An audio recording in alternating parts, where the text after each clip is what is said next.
നമസ്കാരം, സ്വാഗതം 9 മണി വാർത്തകളിലേക്ക്. അപ്പോൾ നമ്മൾ പ്രധാനപ്പെട്ട വാർത്തകളിലേക്ക് ഒരിക്കൽ കൂടി ഒന്ന് കണ്ണോടിക്കുകയാണ്. ഇന്ന് ഇതുവരെ ഉണ്ടായിട്ടുള്ള വാർത്തകൾ വേഗം ഒന്ന് നോക്കാം. ആദ്യം വാർത്തകൾ ഇതുവരെ. ബിജെപിക്കെതിരെ രൂക്ഷ വിമർശനവുമായി ദീപിക മുഖപത്രം. ബിജെപിക്ക് കേരളത്തിലും ഉത്തരേന്ത്യയിലും രണ്ട് നിലപാട്. കേരളത്തിലെ ക്രൈസ്തവരെ കൂടെ കൂട്ടാൻ നടക്കുന്നത് രാജ്യത്തെ ക്രൈസ്തവ പീഡനങ്ങളോട് അരുതെന്ന് പറയാതെ. കോഴിക്കോട് വീണ്ടും റാഗിംഗ്. വിദ്യാർത്ഥിക്ക് ക്രൂരമർദ്ദനം. അത്തോളി വൊക്കേഷണൽ ഹയർ സെക്കൻഡറി വിദ്യാർത്ഥിയെ മർദ്ദിച്ചത് സീനിയർ വിദ്യാർത്ഥികൾ. വിദ്യാർത്ഥി മെഡിക്കൽ കോളേജിൽ ചികിത്സ തേടി. 6 ജില്ലകൾക്ക് നിപ ജാഗ്രതാ നിർദ്ദേശം. പാലക്കാട്, മലപ്പുറം, കോഴിക്കോട്, കണ്ണൂർ, വയനാട്, തൃശൂർ ജില്ലകൾക്ക് ആരോഗ്യവകുപ്പ് നിർദ്ദേശം നൽകി. കനത്ത ജാഗ്രത. നിപ മരണം സ്ഥിരീകരിച്ചതോടെ. നിമിഷപ്രിയയുടെ മോചനവുമായി ബന്ധപ്പെട്ട ഹർജി ഇന്ന് സുപ്രീം കോടതിക്ക് മുന്നിൽ. അടിയന്തര ഇടപെടൽ ആവശ്യപ്പെട്ട പ്രധാനമന്ത്രിക്ക് മുഖ്യമന്ത്രിയുടെ കത്ത്. യമൻ സർക്കാരിന് കത്തയച്ച് നിമിഷയുടെ അമ്മ. ധർമ്മസ്ഥല കൊലപാതകങ്ങളിൽ അന്വേഷണം പുതിയ വഴിയിലേക്ക്. മണ്ണ് നീക്കം ചെയ്ത് പരിശോധനയിൽ തീരുമാനം ഇന്ന്. ശുചീകരണ തൊഴിലാളിയെ മംഗളൂരുവിലേക്ക് കൊണ്ടുവരും. പ്രതിഷേധത്തിൽ കുരുങ്ങി പ്രതിസന്ധി തീരാതെ കേരള സർവകലാശാല. ആഴ്ചകളായി ഓഫീസിലെത്താതെ VC. ഈ ഫയൽ നീക്കവും മുടങ്ങി. VC എത്തിയാൽ കനത്ത പ്രതിഷേധമെന്ന് SFI. ദൗത്യം പൂർത്തിയാക്കി ശുഭാംശു ശുക്ലയും സംഘവും മടങ്ങുന്നു. ആക്സിയം 4 ദൗത്യ സംഘം ഭൂമിയിലേക്ക്. ബിജെപിയുടെ പുതിയ സംസ്ഥാന ഭാരവാഹി പട്ടികയ്ക്കെതിരെ വിമർശനം. സാമുദായിക സന്തുലനം അട്ടിമറിച്ചു. ഈഴവ സമുദായത്തിലെ നേതാക്കളെ തഴഞ്ഞെന്നും നായർ പാർട്ടിയാക്കിയെന്നും സേവ് BJP ഫോറം. രാജീവ് ചന്ദ്രശേഖറിന്റേത് കരയോഗം കമ്മിറ്റി. പാദപൂജയിലും സർക്കാർ ഗവർണർ പോര് കടുക്കുന്നു. പാദപൂജ ഭാരതീയ സംസ്കാരമെന്ന് ഗവർണർ. കുട്ടികളെ കൊണ്ട് പാദപൂജ ചെയ്യിച്ച സ്കൂളുകൾക്കെതിരെ നടപടിയെടുക്കാൻ സർക്കാർ.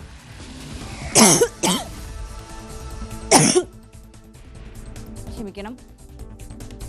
PK ശശി CPM-ൽ നിന്ന് പുറത്തേക്ക് എന്ന് സൂചനകൾ. ശശിയുടെ പാർട്ടി വിരുദ്ധ പരാമർശം പാർട്ടി പരിശോധിക്കുമെന്ന് Mannarkkad CPM area secretary NK Narayanankutty. PK ശശിയെ കടന്നാക്രമിച്ച് CPM ജില്ലാ കമ്മിറ്റി അംഗം PM R ഷോയും രംഗത്ത് വന്നിരുന്നു. MDMA-യുമായി അറസ്റ്റിലായ യൂട്യൂബർ റിൻസിയെ കസ്റ്റഡിയിൽ വാങ്ങാനൊരുങ്ങിയ അന്വേഷണ സംഘം.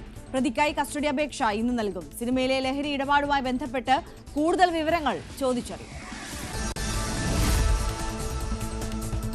സാങ്കേതിക തകരാറിനെ തുടർന്ന് തിരുവനന്തപുരത്ത് നിലത്തിറക്കിയ ബ്രിട്ടീഷ് യുദ്ധവിമാനം തിരികെ UK-യിൽ പോകാനൊരുങ്ങുന്നു. ഇന്ന് തകരാർ പരിഹരിച്ചാൽ ബുധനാഴ്ച വിമാനം ഇംഗ്ലണ്ടിലേക്ക് പോകും. ടേക്ക് ഓഫ്, ലാൻഡിംഗ് എന്നിവ പരീക്ഷണാടിസ്ഥാനത്തിൽ നടത്തിയ ശേഷമായിരിക്കും മടക്കയാത്ര. എറണാകുളം നോർത്ത് പാലത്തിന് സമീപം തീപിടുത്തം. ഫർണിച്ചർ കടയ്ക്കാണ് പുലർച്ചെ തീപിടിച്ചത്. 7 യൂണിറ്റ് ഫയർഫോഴ്സ് എത്തിയാണ് തീ അണച്ചത്. തീപിടുത്തത്തിന് കാരണം വ്യക്തമല്ല. സംസ്ഥാനത്ത് അടുത്ത 5 ദിവസം മഴ ശക്തമാകുമെന്ന് കാലാവസ്ഥാ വകുപ്പിന്റെ മുന്നറിയിപ്പ്. ഒറ്റപ്പെട്ട ഇടങ്ങളിൽ അതിശക്തമായ മഴയ്ക്കുള്ള സാധ്യതയാണ് പ്രവചിച്ചിരിക്കുന്നത്. ഇന്ന് കണ്ണൂർ, കാസർഗോഡ് ജില്ലകളിൽ യെല്ലോ അലർട്ടാണ്. ദേശീയപാത വികസനത്തിന്റെ ഭാഗമായി മലപ്പുറം വളാഞ്ചേരി വട്ടപ്പാറ സർവീസ് റോഡ് അടയ്ക്കാനുള്ള തീരുമാനത്തിനെതിരെ പ്രതിഷേധം. സർവീസ് റോഡ് അടച്ചാൽ കോഴിക്കോട് ഭാഗത്തു നിന്ന് വരുന്ന യാത്രക്കാർക്ക് വളാഞ്ചേരിയിലെത്താൻ 7 കിലോമീറ്റർ അധികം സഞ്ചരിക്കണം. സർവീസ് റോഡ് അടയ്ക്കുമെന്ന നിലപാടിൽ അധികൃതർ ഉറച്ചു നിൽക്കുന്നു. നമ്മൾ വിശദമായി കടക്കുകയാണ്. BJPക്കെതിരെ മുഖപ്രസംഗവുമായി ദീപിക. രാജ്യത്തെ ക്രൈസ്തവ പീഡനങ്ങളോട് അരുതെന്ന് പറയാതെയാണ് കേരളത്തിലെ ക്രൈസ്തവരെ കൂടെ കൂട്ടാൻ BJP പദ്ധതിയിടുന്നത്. BJPയുടെ ഈ ഇരട്ടത്താപ്പ് അങ്ങേയറ്റം അപമാനകരമാണ്. ഇരട്ടത്താപ്പ് അവസാനിപ്പിച്ച് സമീപനത്തിൽ വ്യക്തത വരുത്താൻ BJP തയ്യാറാവണമെന്നും ദീപിക മുഖപ്രസംഗത്തിൽ ആവശ്യപ്പെടുന്നു.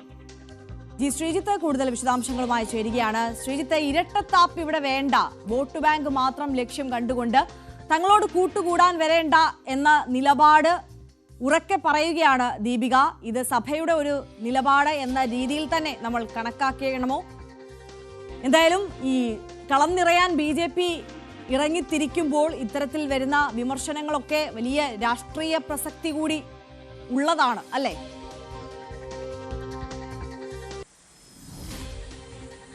തീർച്ചയായും ദീപികയുടെ പലപ്പോഴും BJP അനുകൂലിച്ചുള്ള നിലപാടുകൾ വാർത്തയായിട്ടുണ്ട്. സമീപകാലത്ത് അങ്ങനെ പല ലേഖനങ്ങളും വന്നിട്ടുണ്ട്. പക്ഷെ അതിനെ എതിർത്തുകൊണ്ടാണ് ഏറ്റവും അടുത്ത ദിവസങ്ങളിൽ വരുന്ന ലേഖനം, ഏതാണ്ട് ഒരു മാസം മുമ്പാണ് മറ്റൊരു ലേഖനം BJP വിമർശിച്ചുകൊണ്ട് രംഗത്ത് വന്നത്.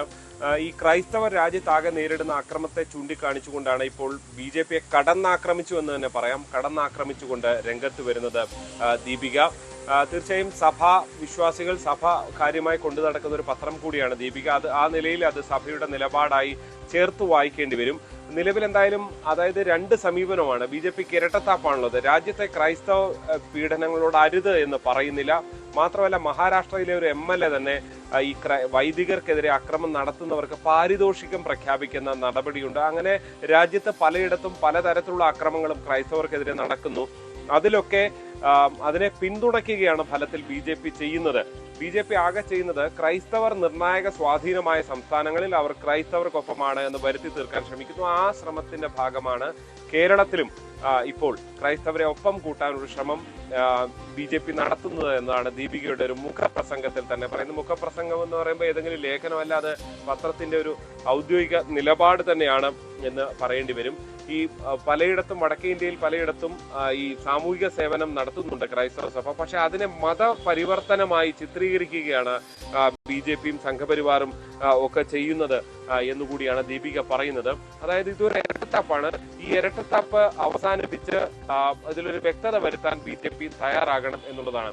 നേരത്തെ ആര്യ ചൂണ്ടിക്കാണിച്ചതുപോലെ സംസ്ഥാനത്ത് വളരെ ക്രൈസ്തവ മേഖലയിലേക്ക് കടന്നു ചെല്ലാൻ പല ശ്രമങ്ങളും നടത്തുന്നു. BJPയുടെ ഭാരവാഹി പട്ടികയിലടക്കം അത്തരം ക്രൈസ്തവ മുഖങ്ങളെ, ഇപ്പോൾ അനൂപ് ആന്റണി അല്ലെങ്കിൽ ഷോൺ ജോർജിനെ പോലെയുള്ളവർക്ക്, അതായത് അത്തരം ആളുകളെയൊക്കെ ഉൾപ്പെടുത്തി ആ മേഖലയിലേക്ക് കടന്നു ചെല്ലാൻ ശ്രമിക്കുന്നു. പലയിടത്തും കടന്നു ചെല്ലാൻ BJPക്ക് കഴിയുകയും ചെയ്തിട്ടുണ്ട്. ഇപ്പോൾ തൃശ്ശൂർ അടക്കം സുരേഷ് ഗോപിക്ക് അടക്കം ക്രൈസ്തവ വോട്ടുകൾ ലഭിച്ചതൊക്കെ അത്തരം സാഹചര്യങ്ങൾ അതിൽ കൂടി കൊണ്ടാണ്.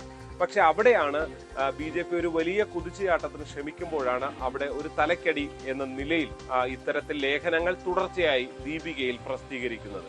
ശ്രീജിത്ത് ഇപ്പോൾ സൂചിപ്പിച്ചതുപോലെ തന്നെ നമുക്കറിയാം BJPയുടെ ഒരു പ്രധാനപ്പെട്ട വോട്ട് കാർഡ് തന്നെയാണ് ഈ ക്രൈസ്തവ സമൂഹം എന്നുള്ളത്. അപ്പോൾ അവരെ വീണ്ടും ഒപ്പം നിർത്താനുള്ള ശ്രമങ്ങൾ ഇങ്ങനെ തുടർന്നുകൊണ്ടിരിക്കുമ്പോൾ ഇപ്പോൾ പുതിയ കർമ്മ പദ്ധതിയൊക്കെ അമിത്ഷാ വന്നതോടുകൂടി ആലോചിച്ച് തീരുമാനിച്ചുറപ്പിച്ച് അതുമായിട്ടൊക്കെ മുന്നോട്ട് പോകാനാണ് ആലോചിക്കുന്നത്. പ്രവർത്തനങ്ങളൊക്കെ ആരംഭിച്ചും കഴിഞ്ഞു. അപ്പോൾ അതിനിടയിൽ വരുന്ന ഈ വിമർശനം അതത്ര ചെറുതല്ല, വലിയ തിരിച്ചടി തന്നെ BJPക്ക് ഒരുപക്ഷെ ഉണ്ടാക്കാം എന്നത് തന്നെയാണ് ഈ ഘട്ടത്തിൽ മനസ്സിലാക്കേണ്ടത്, അല്ലേ?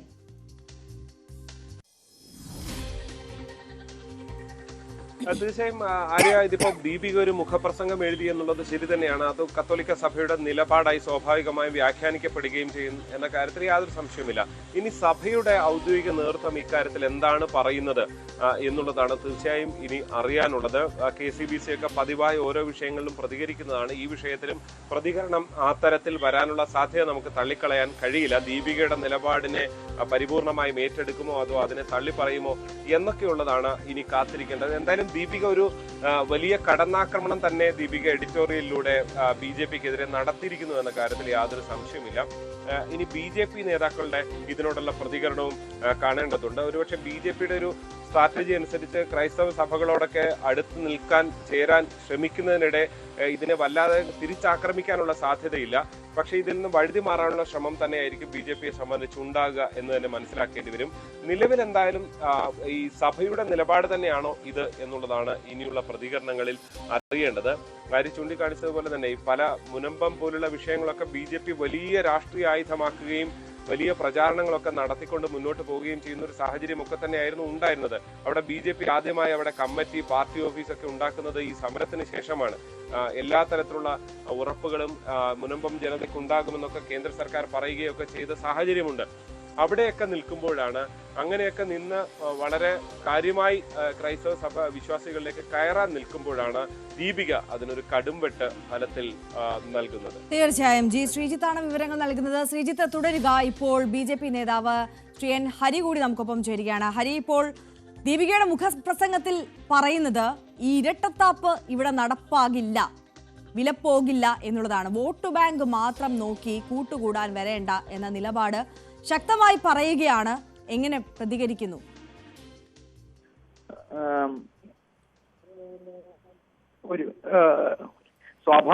സ്വാഭാവികമായും ഇതുപോലെ തന്നെ ദീപികയിൽ വന്നിട്ടുള്ള പല ലേഖനങ്ങളും പിന്നീട് നമ്മുടെ പുരോഹിതന്മാർ തന്നെ അതൊരു പത്രത്തിന്റെ മാത്രമാണ് എന്ന്, പത്രത്തിന്റെ ഒരു വീക്ഷണമാണ് എന്ന് പറഞ്ഞുകൊണ്ട് പറഞ്ഞ ചരിത്രം നമ്മുടെ തൊട്ട് മുമ്പിട്ടുണ്ട്. അതവിടെ നിൽക്കട്ടെ. നമ്മുടെ ഈ കേന്ദ്ര സർക്കാർ വന്നതിന് ശേഷം നമുക്ക് ഓരോന്ന് പരിശോധിച്ചാൽ, എണ്ണി പരിശോധിച്ചാൽ നമുക്കറിയാം, നമ്മുടെ ബിഷപ്പുമാരടക്കം ക്രൈസ്തവ മേഖലയിലെ നിരവധി ആളുകൾ ഇപ്പോഴും 100% നരേന്ദ്രമോദി സർക്കാരിന് പൂർണ്ണ പിന്തുണ നൽകിയ ഒരു ചരിത്രം നമുക്കറിയാം. 2 ക്രൈസ്തവ ന്യൂനപക്ഷം അല്ലെങ്കിൽ പീഡനം എന്ന് പറയുന്ന സമയത്ത് നമുക്കറിയാം ഏറ്റവും ഒടുവിലുണ്ടായ ഒരു സംഭവം, അവിടെ ശിവസേനയെ കൂട്ടുപിടിച്ചുകൊണ്ട് അവിടെ നടത്തിയ ആക്രമണങ്ങൾ ശിവസേന ഇപ്പോഴും BJP-യുടേതാക്കി ഒരു പക്ഷം ശിവസേനയുമായി ചേർത്ത് പിടിച്ചുകൊണ്ട് പറഞ്ഞ ചരിത്രം നമുക്കറിയാം. ഹനുമാൻ സേന, അങ്ങനെ പല കാര്യങ്ങളും വരുന്ന സമയത്ത് വലിയ വാർത്തകൾ വരികയും കൃത്യമായി അതിനനുസരിച്ചിട്ടുള്ള നടപടികൾ കൃത്യമായി ഓരോരുത്തരെയും ഇതുവരെയുള്ള FIR എടുത്ത് നോക്കിയാൽ നമുക്ക് പരിശോധിച്ചാൽ മനസ്സിലാകാം. ഇതുവരെ പറഞ്ഞിട്ടുള്ള ഓരോ കാര്യങ്ങളും നമുക്ക് ഓരോ ഇൻസിഡന്റും എടുത്ത് പരിശോധിച്ചാൽ കൃത്യമായ നടപടികൾ ഉണ്ടായിട്ടുണ്ട്. ഇതുവരെ ഉണ്ടാവാത്ത നടപടികൾ കൃത്യമായി ഉണ്ടായിട്ടുണ്ട്. വളരെ പുരോഹിതന്മാരെല്ലാവരും തന്നെ വലിയ രീതിയിൽ ഇന്ന് ഭാരതീയ ജനതാ പാർട്ടിയിലേക്കോ അല്ലെങ്കിൽ NDAയിലേക്കോ കടന്നു വരുന്ന വലിയ ഒരു കാര്യമാണ് കാണുന്നത്. അപ്പൊ അതൊരു പത്രത്തിന്റെ കേവലം ഒരു പത്രത്തിന്റെ മുഖപ്രസംഗം, അത് അവരുടെ ഏത് പത്രത്തിനും എഴുതാനുള്ള സ്വാതന്ത്ര്യവും അവകാശവും അവർക്കുണ്ട്. അപ്പൊ അതനുസരിച്ചിട്ടായിരിക്കും എന്ന് ഞാൻ വിചാരിക്കുന്നു. ഭാരതീയ ജനതാ പാർട്ടിയെ സംബന്ധിച്ചിടത്തോളം ചേർത്തടിക്കുക എന്നുള്ളത് മാത്രമല്ല, ഇത്രയും കാലത്ത് ഈ 9 വർഷത്തിനിടയിൽ എടുത്തു പറയപ്പെട്ട ഒരു കാര്യം ഉണ്ടായില്ല എന്ന് മാത്രമല്ല, നിരവധി ക്രൈസ്തവ പുരോഹിതന്മാരും ബിഷപ്പുമാരും എല്ലാം തന്നെ പറഞ്ഞിട്ടുള്ളത് നമ്മുടെ ഈ കൺമുമ്പിൽ നിൽക്കുകയല്ലേ.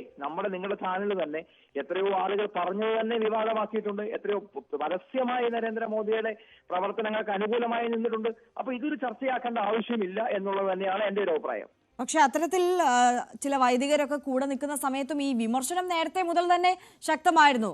അതായത് രാജ്യത്ത് പലതരത്തിൽ ഉത്തരേന്ത്യയിൽ അടക്കം ക്രൈസ്തവ സമൂഹം വലിയ പീഡനം അനുഭവിക്കുമ്പോൾ നോക്കുകുത്തിയായി നിൽക്കുകയും അതിൽ നടപടി സ്വീകരിക്കാതിരിക്കുകയും ഇത്തരത്തിൽ ഇലക്ഷൻ വരുമ്പോൾ മാത്രം ക്രൈസ്തവ സമൂഹത്തിന്റെ സ്നേഹം തേടി അല്ലെങ്കിൽ അവരെ പിന്തുണയ്ക്കാം എന്ന് പറഞ്ഞുകൊണ്ട് വരുന്ന നടപടിക്കെതിരെ വലിയ പ്രതിഷേധം നേരത്തെയും വിമർശനമൊക്കെ നേരത്തെയും ഉയർന്നിരുന്നത് തന്നെയാണ്. ഇത് ആദ്യമായി അല്ല ഇത്തരത്തിലുള്ള ഈ വിമർശനം ഉയരുന്നത്. കേരള സമൂഹത്തിലെ വിമർശനങ്ങൾക്ക് ഒരു പഞ്ഞവുമില്ല എന്ന് നമുക്കറിയാം. ഏറ്റവും ഒടുവിലെ ഈ ക്രിസ്തുമസ് ദിനത്തില് എന്താ നിങ്ങളുടെ ചാനൽ അടക്കം പറഞ്ഞത്? ക്രൈസ്തവ മേഖലയിലെ എല്ലാ സ്ഥലങ്ങളിലും പ്രത്യേകിച്ച് പ്രധാനമന്ത്രി നേരിട്ട് വന്ന് പങ്കെടുക്കുന്ന ഇതിനു മുമ്പ് എത്രയോ പ്രധാനമന്ത്രിമാർ നമുക്കുണ്ടായിരുന്നു, എത്രയോ ആളുകൾ ഉണ്ടായിരുന്നു, എത്രയോ സ്ഥലങ്ങളിലാണ് അദ്ദേഹം പങ്കെടുത്തിട്ടുള്ളത്, എത്രയോ ആളുകളുമായിട്ടാണ് അദ്ദേഹം കൂടിക്കാഴ്ച കൊടുത്തത്. ഇപ്പൊ നിങ്ങൾ പറഞ്ഞ പോലെ നിങ്ങൾ വീണ്ടും ഇത് ആവർത്തിക്കുകയാണ്. അത് ഭാരതീയ ജനതാ പാർട്ടിയുടെ തലയിലേക്ക് കെട്ടിവെക്കാൻ ശ്രമിക്കുകയാണ്. സ്വാഭാവികമായും അവിടെ നടന്നിട്ടുള്ള ഇത്തരം പറയുന്ന ഞാൻ മുമ്പ് സൂചിപ്പിച്ച കടലാസ് സംഘടനകളൊക്കെ അത് BJP-യുടേതാണെന്ന് വരുത്തി തീർക്കാം. ഞാൻ മുമ്പ് സൂചിപ്പിച്ചല്ലോ, അതിനെല്ലാം FIR ഇട്ടുണ്ട്, പരിശോധിക്കാം. നമുക്കത് പബ്ലിക് ഡൊമൈനിൽ കിട്ടുന്ന കാര്യങ്ങളല്ലേ.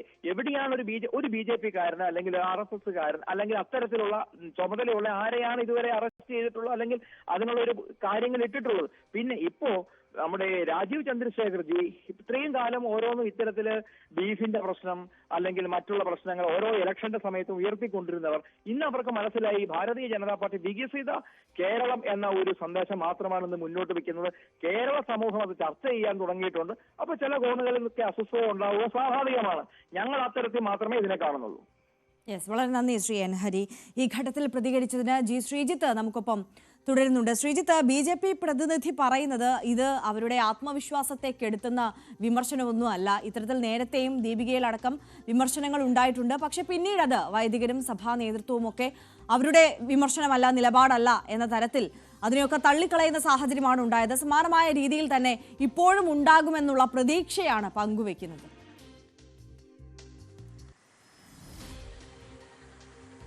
തീർച്ചയായും അത് കാത്തിരുന്ന് തന്നെ കാണേണ്ടി വരും. കാരണം ദീപിക ഇതൊരു തുടർച്ചയാണ്. ജൂൺ 4-നാണ് ഏറ്റവും ഒടുവിൽ ഈ കന്യാസ്ത്രീകൾ ആക്രമിക്കപ്പെട്ട ഒരു സംഭവമായി ട്രെയിനിൽ വിചാരണ ചെയ്യപ്പെട്ട സംഭവവുമായി ബന്ധപ്പെട്ട ദീപിക സമാനമായ രീതിയിലൊരു മുഖപ്രസംഗം എഴുതുന്ന സാഹചര്യം ഉണ്ടായത്. അന്നും ഇതേപോലെയുള്ള പ്രതികരണം ദീപിക നടത്തുമ്പോൾ, പക്ഷേ പിന്നീട് അത് സഭയെ അങ്ങനെ ഏറ്റെടുത്തൊരു പ്രതികരണം നടത്തിയിരുന്നല്ലോ. ഒരുപക്ഷെ എൻ ഹരിയുടെ ഒക്കെ പ്രതികരണം ഒരു പ്രതീക്ഷ അത് തന്നെ ആയിരിക്കാം. ഒരുപക്ഷെ പത്രത്തിന്റെ നിലപാട് എന്ന നിലയിൽ സഭകൾ അതിനെ ഒതുക്കി നിർത്തുമോ എന്നുള്ളതാണ് കാണേണ്ടത്. പക്ഷേ ഇതൊരു തുടർച്ചയാണ്. അതുകൊണ്ട് തന്നെ അത് പെട്ടെന്ന് പ്രത്യേകിച്ച് അമിത്ഷായൊക്കെ വന്നു പോയതിന് തൊട്ട് പിന്നാലെ ദീപിക ഇങ്ങനെ ആഞ്ഞടിച്ചൊരു മുഖപ്രസംഗം എഴുതുമ്പോൾ അത് ചെറുതായി കാണാൻ കഴിയില്ല. അതിന് രാഷ്ട്രീയ പ്രാധാന്യമുണ്ട് എന്ന് തന്നെ വിലയിരുത്തേണ്ടി വരും. ദീപിക കഴിഞ്ഞ കുറച്ചു കാലം BJPയെ പുകഴ്ത്തിക്കൊണ്ടും മുനമ്പം വിഷയത്തിലടക്കം പ്രശംസിച്ചുകൊണ്ടും ഒക്കെ പല ലേഖനങ്ങളും എഴുതിയിട്ടുള്ളതാണ്. അതിനിടെയാണ് ഇപ്പോൾ ഇങ്ങനെയൊരു ദീപികയുടെ ഒരു നിലപാട് മാറ്റമാണോ, സഭയുടെ തന്നെ ഒരു നിലപാട് മാറ്റമാണോ ഇത് എന്നൊക്കെയുള്ളത് നമ്മൾ കണ്ടറിയേണ്ടി വരും. പ്രത്യേകിച്ച് കോൺഗ്രസ് അടക്കമുള്ള പാർട്ടികൾ പല മുഖം മിനുക്കലുമായി മുന്നോട്ട് പോകുമ്പോൾ ക്രൈസ്തവ പ്രാധാന്യം ഇല്ല എന്നൊക്കെയുള്ള പരാതികൾക്ക് പരിഹാരം കണ്ടെത്തി മുന്നോട്ട് പോകുമ്പോൾ ദീപികയും ഒരു നിലപാട് മാറ്റത്തിലേക്ക് പോവുകയാണോ എന്ന രാഷ്ട്രീയം അതിലുണ്ടോ എന്നതുകൂടി വരും ദിവസങ്ങളിലാണ് കണ്ടറിയേണ്ടത്. എന്തായാലും ഒരു കാര്യം ഉറപ്പാണ്, ദീപിക BJPയെ ചെറിയ രീതിയിലല്ല, അത് വലിയ രീതിയിൽ തന്നെയാണ് ആക്രമിച്ചിരിക്കുന്നത് എന്ന് തന്നെ പറയേണ്ടി വരും. അത് ഓരോ സംഭവങ്ങളും എണ്ണി പറഞ്ഞുകൊണ്ടാണ്. ഈ മഹാരാഷ്ട്ര MLAയുടെ, അതായത് നേരത്തെ എൻ ഹരി പറഞ്ഞതിനപ്പുറത്തേക്ക് മറ്റേ ഹനുമാൻ സേനയോ അങ്ങനെ എന്തെങ്കിലും എന്നുള്ളതല്ല, BJPയുടെ MLAമാർ തന്നെ ഇത്തരത്തിൽ പ്രതികരണങ്ങൾ നടത്തുന്നു. വൈദികരെ ആക്രമിച്ചാൽ പാരിതോഷികം എന്ന തരത്തിലുള്ള പ്രതികരണങ്ങൾ നടത്തുന്നു. മതപരിവർത്തനം എന്ന സാമൂഹിക സേവനത്തെ ചിത്രീകരിക്കാൻ ശ്രമിക്കുന്നു. ഇങ്ങനെയൊക്കെ BJPയെ തന്നെയാണ്, സംഘപരിവാറിനെയല്ല, BJPയെ തന്നെ കടന്നാക്രമിക്കുകയാണ് ദീപിക ചെയ്തിരിക്കുന്നത്. അതുകൊണ്ട് അതൊരു ചെറിയ ലേഖനമായി നമുക്ക് കാണാൻ കഴിയില്ല. അതിന് പ്രാധാന്യമുണ്ട്, അതിന് ഒരാഴം വളരെ വലുതാണ്. അത് സഭ ഇതിനെ എങ്ങനെയാണ് എടുക്കുന്നത് എന്നുള്ളതാണ് ഇനി കാത്തിരുന്നു. തീർച്ചയായും ശ്രീജിത്ത് തുടരുക. ഇപ്പോൾ ശ്രീ ജോർജ് പൊടിപ്പാറ കൂടി നമുക്കൊപ്പം ചേരുകയാണ്, മുതിർന്ന മാധ്യമ പ്രവർത്തകൻ. ശ്രീ ജോർജ് പൊടിപ്പാറ, ഇത് താങ്കൾ എങ്ങനെയാണ് ഈ മുഖപ്രസംഗത്തെ വിലയിരുത്തുന്നത്? ഇത് വെറും ഒരു എഡിറ്റോറിയൽ നിലപാട് മാത്രമാണോ ദീപികയുടേത്, അതോ സഭയ്ക്ക് പറയാനുള്ളതാണോ? തീർച്ചയായിട്ടും ദീപികയിൽ വരുന്ന ഓരോ ലേഖനവും, പ്രത്യേകിച്ച് അവരുടെ എഡിറ്റോറിയൽ എന്ന് പറയുന്നത് വലിയൊരളവിൽ സഭയുടെ നിലപാട് തന്നെയാണ്. അക്കാര്യത്തിൽ യാതൊരു സംശയവുമില്ല. അതായത് ദീപിക ചിന്തിക്കുന്നത് തന്നെയാണ് സഭയും ചിന്തിക്കുന്നത്. ചിലപ്പോൾ അതിന്റെ അളവിലും തൂക്കത്തിലും അല്ലെങ്കിൽ തീവ്രതയിലും ഒക്കെ ചെറിയ വ്യത്യാസങ്ങൾ ഉണ്ടാകാമെങ്കിലും പൊതുവിൽ ദീപിക മുന്നോട്ട് വെക്കുന്ന ആശയങ്ങളെ നമുക്ക് സഭയുടെ ഔദ്യോഗിക മുഖപത്രം എന്നുള്ള നിലയ്ക്ക് തന്നെ സഭയുടെ ആശയങ്ങളും അഭിപ്രായങ്ങളായിട്ട് തന്നെ കാണേണ്ടി വരും. സമീപകാലത്തായിട്ട് ഈ പറഞ്ഞ കത്തോലിക്ക സഭയായിട്ടുള്ള ബന്ധം കുറച്ചുകൂടി ഊഷ്മളമാക്കാനും ആ രീതിയിൽ ഈ ക്രൈസ്തവ സഭയ്ക്കുള്ളിലേക്ക് ഒരു ഇൻട്രോഡ് ഉണ്ടാക്കാനും ഒക്കെ BJP കുറെ കാലങ്ങളായിട്ട് ശ്രമിച്ചുകൊണ്ടിരിക്കുകയാണ്. മാത്രമല്ല, വലിയൊരു ലോങ് ടൈം പ്ലാനിങ്ങിന്റെ ഭാഗമായിട്ട് അമിത്ഷാ വന്നതിന് ശേഷം 2 തെരഞ്ഞെടുപ്പുകളിലേക്കും വലിയ ലക്ഷ്യങ്ങളോടെ മുന്നോട്ട് വെക്കാൻ BJP ഒരുങ്ങുകയാണ്. അതൊരു ചെറിയ ലക്ഷ്യമല്ല, വലിയ ലക്ഷ്യങ്ങളാണ് അവരുടെ മുമ്പിലുള്ളത്. തദ്ദേശ ഭരണ തെരഞ്ഞെടുപ്പിൽ മികച്ച വിജയം നേടി നിയമസഭാ തെരഞ്ഞെടുപ്പിൽ കുറെ കൂടി വലിയ അധികാരത്തിലേക്ക് എത്തുന്നത് അടക്കമുള്ള ലക്ഷ്യങ്ങളിലേക്ക് ആണ് തങ്ങൾ ഉന്നം വെക്കുന്നതെന്ന് അമിത്ഷാ പറഞ്ഞൊരു സാഹചര്യത്തിൽ അതിലേക്കുള്ള ഏറ്റവും പ്രധാനപ്പെട്ട കടമ്പ എന്ന് പറയുന്നത് ഹൈന്ദവ വോട്ടുകൾ കൊണ്ട് മാത്രം BJPക്ക് ആ രീതിയിലുള്ള നേട്ടം ഉണ്ടാക്കാൻ പറ്റില്ല. സ്വാഭാവികമായിട്ടും മുസ്ലിം വോട്ടുകൾ കിട്ടാനും സാധ്യതയില്ല. ആ നിലയ്ക്ക് ക്രൈസ്തവ വോട്ടുകളിൽ, പ്രത്യേകിച്ച് കത്തോലിക്ക സഭയുടെ വോട്ടിനെ തന്നെയാണ് BJP കുറെ കാലമായിട്ട് ലക്ഷ്യമിടുന്നത്. അതുകൊണ്ടാണ് ക്രിസംഗിയും കാസയും ഒക്കെ ആയിട്ട് ചെറിയ തോതിലുള്ള ഒരു എന്താ പറയുക സ്വാധീന മേഖലകൾ വികസിപ്പിക്കാൻ BJPക്ക് കഴിഞ്ഞിട്ടുമുണ്ട്. പക്ഷെ സമീപകാലത്തായിട്ട് മണിപ്പൂർ അടക്കമുള്ള പല വിഷയങ്ങളിലും ബന്ധങ്ങളൊന്നും ഊഷ്മളമായിട്ട് വരുന്ന ഘട്ടത്തിലാണ് പലപ്പോഴും അപ്രതീക്ഷിതമായ തിരിച്ചടികൾ ഉണ്ടാകുന്നത്. ഇപ്പൊ ആ പഴയൊരു തീവ്രത ക്രിസംഗികളുടെ കാര്യത്തിലായാലും കാസയുടെ കാര്യത്തിലായാലും കത്തോലിക്ക സഭയുടെ പൊതു നിലപാടിലായാലും ഒരു ഘട്ടത്തിൽ BJPയുമായിട്ടുണ്ടായിരുന്ന ഒരു ഊഷ്മളത ഇപ്പൊ അവരുടെ പ്രസ്താവനകളിലൊന്നും കാണുന്നുമില്ല. മാത്രമല്ല, നമ്മൾ കാണേണ്ട ഒരു കാഴ്ച പാലക്കാടും നിലമ്പൂരും, അതായത് മുനമ്പം വിഷയത്തിന്റെ പേരിൽ പാലക്കാട് ഉപതെരഞ്ഞെടുപ്പിൽ നേട്ടം ഉണ്ടാക്കാൻ കഴിയുമെന്ന് BJP വിചാരിച്ചെങ്കിലും ആ രീതിയിൽ ക്രൈസ്തവ വോട്ടുകൾ വീണതായിട്ട് നമുക്ക് കാണാൻ കഴിഞ്ഞില്ല. അത് തന്നെയാണ് ശ്രീ ജോർജ് പൊടിപ്പാറ, ഒരു നിമിഷം താങ്കൾ ദയവായി ഒന്ന് തുടരുക. താങ്കളിലേക്ക് മടങ്ങിയെത്താം. ഇപ്പോൾ ശ്രീ ഷോൺ ജോർജ് കൂടി നമുക്കൊപ്പം ചേരുകയാണ്. ശ്രീ ഷോൺ ജോർജ്, വലിയ രൂക്ഷമായ വിമർശനമാണ് ഉന്നയിക്കുന്നത്. ഈ ഇരട്ടത്താപ്പ് ഇവിടെ വിലപ്പോകില്ല എന്നാണ് പറയുന്നത്. സഭ അകലുകയാണോ BJPയിൽ നിന്ന്? അല്ല, ഈ എഡിറ്റോറിയൽ അവിടെ ചെയ്ത ആളാരാന്ന് കൃത്യമായി നോക്കിയാൽ കഴിഞ്ഞ UPA ഭരണകാലത്ത് എല്ലാ കാലത്തും കോൺഗ്രസിന്റെ പ്രധാനമന്ത്രിമാർ യാത്ര ചെയ്യുന്ന ഫ്ലൈറ്റിൽ സ്ഥിരം ഇടം നേടിച്ചിരുന്ന ഒരാളാണ്. ആ എഡിറ്റോറിയൽ സ്ഥിരമായിട്ട് എഴുതുന്നത് അദ്ദേഹം ഒരു കോൺഗ്രസ് അനുഭാവിയാണ്, കടുത്ത BJP വിരുദ്ധനാണ്. അതല്ല ഇവിടുത്തെ വിഷയം, ഞാൻ ആ വിഷയത്തിലേക്ക് കിടക്കുകയല്ല. പക്ഷെ ഒരു കാര്യം എടുത്തു പറയേണ്ടതുള്ളത്, ഇതിനകത്ത് പ്രസ്ഥാനത്തിന്റെ നിലപാട് എന്താണ്? ഈ BJP പോലെ 16 കോടി അംഗങ്ങളുള്ള ഒരു രാഷ്ട്രീയ പാർട്ടിയിൽ ആരെങ്കിലും ഏതെങ്കിലും മുക്കിലും മൂലയിലും ഇരുന്ന് എന്തെങ്കിലും പറയുന്നതിനൊന്നും അഡ്രസ് ചെയ്യേണ്ട കാര്യം BJPക്കില്ല. പിന്നെ ഏതെങ്കിലും ഇത്തരത്തിലുള്ള വിഷയങ്ങൾ ഞങ്ങളുടെ ശ്രദ്ധയിൽപ്പെട്ടാൽ കൃത്യമായി പറയാം. അതിനകത്ത് ഇപ്പോൾ BJPയെ സംബന്ധിച്ചിടത്തോളം ഓൾ ഇന്ത്യ ലെവലിൽ ക്രൈസ്തവ മിഷണറിമാര് അല്ലെങ്കിൽ ക്രൈസ്തവ സ്ഥാപനങ്ങൾക്കോ ഇതര സ്ഥാപനങ്ങൾക്കോ, ഈ ക്രൈസ്തവ മാത്രമല്ല, എന്തെങ്കിലും ഇത്തരത്തിലുള്ള വർഗീയപരമായ ഇഷ്യൂസ് ഉണ്ടായാൽ അത്തരം കാര്യങ്ങളെ കൈകാര്യം ചെയ്യാൻ BJPക്ക് ഇപ്പോൾ വ്യവസ്ഥാപിതമായ ഒരു കൃത്യമായൊരു സംവിധാനമുണ്ട്. ആ സംവിധാനത്തെ കൃത്യമായി വർക്കൗട്ട് ചെയ്താണ് നമ്മൾ മുമ്പോട്ട് പോകുന്നത്. ഇപ്പൊ ഇത്തരത്തിലുള്ള വിമർശനങ്ങൾ വരുമ്പോൾ അതിന് നിലപാടാണ്. ഇപ്പൊ ഈ കേരള BJPയുടെ നിലപാട് എന്താണ്, കേന്ദ്ര BJPയുടെ നിലപാട്, ഈ നിലപാടിനെ ഞങ്ങൾക്ക് അഡ്രസ് ചെയ്യാൻ പറ്റുള്ളൂ. ഏതെങ്കിലും സംസ്ഥാനത്തിരുന്ന് ഏതെങ്കിലും വിവരദോഷി എന്തെങ്കിലും പറഞ്ഞാൽ അതിനൊന്നും മറുപടി പറയാൻ ഞങ്ങൾക്ക് കഴിയില്ല. കാരണം 16 കോടി അംഗങ്ങളുള്ള രാഷ്ട്രീയ പ്രസ്ഥാനമാണ്. ഇതിനകത്ത് പലർക്കും പല അഭിപ്രായം ഉണ്ടാവും, പ്രാദേശികമായ പല വിഷയങ്ങളുണ്ടാവും. ഇപ്പോ കണ്ണൂര് പക്ഷെ ഒരു സഭയുടെ മുഖപത്രമായി നിലനിൽക്കുന്ന ഒരു പത്രത്തിന് അത് മുഖപ്രസംഗം എഴുതുമ്പോൾ അത് വെറും ഒരു വ്യക്തിയുടെ മാത്രം നിലപാടായി കാണാൻ സാധിക്കുമോ ശ്രീ ഷോൺ ജോർജ്? സഭയുടെ മുഖപത്രം ഇതിനു മുമ്പ് കഴിഞ്ഞ വഖഫ് ഭേദഗതി നിയമം വന്ന സമയത്ത് കോൺഗ്രസിന്റെ MLA-മാരോട് വഖഫ് ഭേദഗതി നിയമത്തെ പിന്തുണയ്ക്കണമെന്ന് പറഞ്ഞിരുന്നു. എന്നിട്ട് കോൺഗ്രസ് പിന്തുണച്ചോ? അതിനെക്കുറിച്ച് ഇവിടെ നിങ്ങളാരും ചർച്ച ചെയ്ത് കണ്ടില്ല. പക്ഷേ കോൺഗ്രസ് പിന്തുണച്ചോ? ഇല്ലല്ലോ. ഇതേ മുഖപത്രം എഴുതി ദീപിക, എന്നിട്ട് അതിന് പിന്തുണച്ചില്ല. പക്ഷെ നമ്മൾ മനസ്സിലാക്കേണ്ട ഒരു വിഷയം, ഇത്തരത്തിൽ ഇപ്പൊ മണിപ്പൂർ വിഷയമായി കൊണ്ടുവരുന്നത്, മണിപ്പൂർ എന്താ വിഷയം എന്നുള്ളത് ഇവിടുത്തെ മുഴുവൻ മതമേലധ്യക്ഷന്മാർക്കും കൃത്യമായിട്ട് അറിയാം. അതിനകത്ത് BJPയുടെ നിലപാട് എന്താണെന്നും BJP എന്ത് ചെയ്തു എന്നൊക്കെ വളരെ കൃത്യമായിട്ട് അറിയാം. അതുകൊണ്ട് തന്നെ പറയുന്നു, ഇത്തരം വിഷയങ്ങളെ, ഇത്തരം കാര്യങ്ങളെ സഭയ്ക്ക് അത്തരത്തിലുള്ള ആകുലതകൾ ഉണ്ടായെങ്കിൽ അത് കൃത്യമായി അഡ്രസ്സ് ചെയ്യാൻ ഞങ്ങൾ പ്രതിജ്ഞാബദ്ധരാണ്, ഞങ്ങൾ അത് ചെയ്തിരിക്കും. പക്ഷേ ഈ ദീപികയിൽ മുഖപത്രം വരുന്ന പല കാര്യങ്ങൾക്കും പല രാഷ്ട്രീയം അതിനകത്തുണ്ട്. അതിനകത്തൊന്നും ഞങ്ങൾക്ക് ആകുലതകളില്ല. ഇത് സഭയും BJPയും സംബന്ധിച്ചും ഏതൊരു മത സംഘടനകളോടും അല്ലെങ്കിൽ സമുദായങ്ങളോടും BJP കാണിക്കുന്ന അതേ ബഹുമാനവും അടുപ്പവും BJP ക്രൈസ്തവ സഭയോടും കാണിക്കുന്നുണ്ട്. അത് തുടർന്നും പോവും. അത്തരത്തിൽ ഏതെങ്കിലും ആകുലതകൾ ഈ നിമിഷം വരെയും ക്രൈസ്തവ സഭാ നേതൃത്വം BJP അറിയിച്ചിട്ടില്ല. അറിയിക്കാനുള്ള പ്രോപ്പർ ചാനലുണ്ട്. അത് ഇന്ന് വരെ അറിയിച്ചിട്ടില്ല. അറിയിക്കുന്ന വിഷയങ്ങൾ കൃത്യമായി ഇടപെടാറുമുണ്ട്. കഴിഞ്ഞ ദിവസങ്ങളിൽ ഉണ്ടായ നോർത്ത് ഇന്ത്യയിൽ ഉണ്ടായ ചെറിയ വിഷയങ്ങളിൽ പോലും വളരെ കൃത്യമായ ഇടപെടൽ CBCI ഒഫീഷ്യലായിട്ട് BJP അറിയിച്ചു. ഇന്ന വിഷയങ്ങളുണ്ടെന്ന്. ആ വിഷയങ്ങളിൽ കൃത്യമായ ഇടപെടൽ BJP നടത്തിയിട്ടുണ്ട്. യെസ്, വളരെ നന്ദി ശ്രീ ഷോൺ ജോർജ് ഈ ഘട്ടത്തിൽ പ്രതികരിച്ചതിന്. ജോർജ് പൊടിപ്പാറ അദ്ദേഹം നമുക്കൊപ്പം തുടരുന്നുണ്ട് എന്നാണ് പ്രതീക്ഷിക്കുന്നത്. ജോർജ് പൊടിപ്പാറ കേൾക്കാൻ സാധിക്കുന്നുണ്ടോ? ഇപ്പോൾ BJP ഔദ്യോഗിക വക്താവിന്റെയൊക്കെ പ്രതികരണം താങ്കൾ കേട്ട് കാണും. ഇതാണ് അവർ ഈ വിമർശനത്തെയൊക്കെ പാടെ തള്ളുകയാണ്. ഒരു കേവലം എഡിറ്റോറിയൽ എഴുതുന്ന ഒരു വ്യക്തിയുടെ രാഷ്ട്രീയ ചിന്തകളും നിലപാടും മാത്രമാണ്, അത് സഭയ്ക്ക് ഇത്തരത്തിലുള്ള നിലപാടൊന്നും ഇല്ല എന്ന് തറപ്പിച്ച് പറയുകയാണ്. താങ്കൾ എങ്ങനെ പ്രതികരിക്കുന്നു? ഞാൻ ഷോൺ ജോർജിനോട് വിയോജിക്കുന്നൊന്നുമില്ല. ഒരുപക്ഷെ എഡിറ്റോറിയൽ എഴുതുന്ന ആളുടെ ആ ഒരു രാഷ്ട്രീയ ചായ്വ് അല്ലെങ്കിൽ അങ്ങേരുടെ പക്ഷപാതം പക്ഷെ അതിന്റെ ഭാഷയിലൊക്കെ പ്രതിഫലിച്ചിട്ടുണ്ടാവും. പക്ഷെ ആശയങ്ങളിൽ അങ്ങനെ പ്രതിഫലിക്കാൻ പറ്റില്ല. കാരണം പത്രത്തിന്റെ ഒരു നിലപാടിന്റെ ഒരു നയത്തിന്റെ ഭാഗമായിട്ടാണ് എഡിറ്റോറിയൽ വരുന്നത്. ആ നയം എന്ന് പറയുന്നത് കത്തോലിക്ക സഭയുടെ, സീറോ മലബാർ സഭയുടെ ഔദ്യോഗിക മുഖപത്രം എന്നുള്ള നിലയ്ക്ക് അതിൽ വരുന്ന ഒരു മുഖപ്രസംഗത്തിന് അല്ലെങ്കിൽ ഒരു എഡിറ്റോറിയലിന് സ്വാഭാവികമായിട്ടും സഭയുടെ നിലപാട് തന്നെയാണ് അതിലൂടെ പുറത്തു വരുന്നത്. അത് പത്രപ്രവർത്തനം അറിയാവുന്ന എല്ലാവർക്കും അറിയാം. ഏതെങ്കിലും ഒരു വ്യക്തിയുടെ താല്പര്യത്തിനനുസരിച്ച് ഒരു എഡിറ്റോറിയൽ എഴുതാൻ കഴിയില്ല. പ്രത്യേകിച്ചും ഇത്തരം ഒരു വിഷയത്തിൽ അങ്ങനെ ഒരു എഡിറ്റോറിയൽ എഴുതുക എന്ന് പറഞ്ഞാൽ അതൊരു വ്യക്തിക്ക് മാത്രമായിട്ട് തീരുമാനിക്കാവുന്ന കാര്യമല്ല. അതൊരു നിലപാടിന്റെ വിഷയമാണ്. ഇവരുടെ ഒരു ആത്മവിശ്വാസം എന്ന് പറയുന്നത് ഇതിനു മുമ്പും ദീപികയിൽ വന്നിട്ടുള്ള വിമർശനങ്ങളെ പിന്നീട് സഭാ വക്താക്കളും വൈദികരും ഒക്കെ തള്ളിക്കളയുന്ന സാഹചര്യം ഉണ്ടായിട്ടുണ്ട്. അത് ഇവിടെയും ഇപ്പോഴും ഇനിയും ആവർത്തിക്കും എന്നുള്ളതാണ്.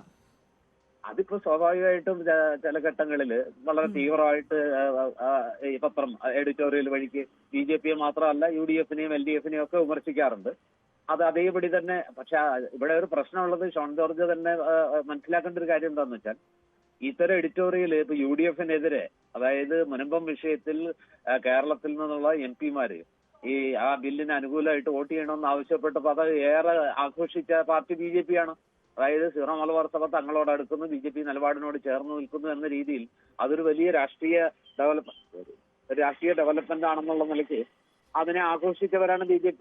അപ്പൊ സ്വാഭാവികമായിട്ട് ഇപ്പോ ആ BJP-യുടെ നിലപാടുകൾക്ക് എതിരെ ഇന്ത്യയുടെ പല ഭാഗത്തും സഭയ്ക്ക് നേരെയും സഭാ സ്ഥാപനങ്ങൾക്ക് നേരെയും വൈദികർക്കും മിഷണറിമാർക്കും ഒക്കെ നേരെ ആക്രമണം നടക്കുമ്പോൾ അതിനെ അപലപിക്കുന്നത് അത്ര ചെറിയ കാര്യമായിട്ട് കാണുന്നത് അതൊരു ഓവർ സിംപ്ലിഫിക്കേഷൻ ആയിട്ടാണ് എനിക്ക് തോന്നുന്നത്. എന്ന് കരുതി ഇതിപ്പോ ആകാശം ഇടിഞ്ഞു വീഴുന്ന ഒരു പ്രശ്നമൊന്നും അല്ല. നിലപാടുകളിൽ അല്പം സ്വല്പം മാറ്റങ്ങളൊക്കെ ഇടയ്ക്കിടയ്ക്ക് വരും. ഞാൻ മനസ്സിലാക്കുന്നത് വെച്ചാൽ ഈ കത്തോലിക്ക സഭയുടെ സീറോ മലബാർ സഭയുടെ നിലപാടുകളിൽ ചെറിയ മാറ്റങ്ങൾ വന്നുകൊണ്ടിരിക്കുന്നുണ്ട്. ഒരു ഘട്ടത്തിലുണ്ടായിരുന്ന ആ ഒരു ഊഷ്മളത BJP ആയിട്ടുള്ള ബന്ധത്തിൽ ഇപ്പോഴില്ല എന്നാണ് ഞാൻ മനസ്സിലാക്കുന്നത്. പ്രത്യേകിച്ച് ഈ മലബാർ മേഖലയിലുള്ള ബിഷപ്പുമാര് കാമ്പ്ലാനി പിതാവ് അടക്കമുള്ളവർ ഒരു ഘട്ടത്തിൽ കാണിച്ച ഒരു അടുപ്പം ഇപ്പൊ BJP ആയിട്ട് അവർക്കില്ല എന്നതൊരു വസ്തുതയാണ്. അത് BJP മനസ്സിലാക്കുന്നുണ്ടാവും എന്ന് തന്നെയാണ് ഞാൻ വിചാരിക്കുന്നത്.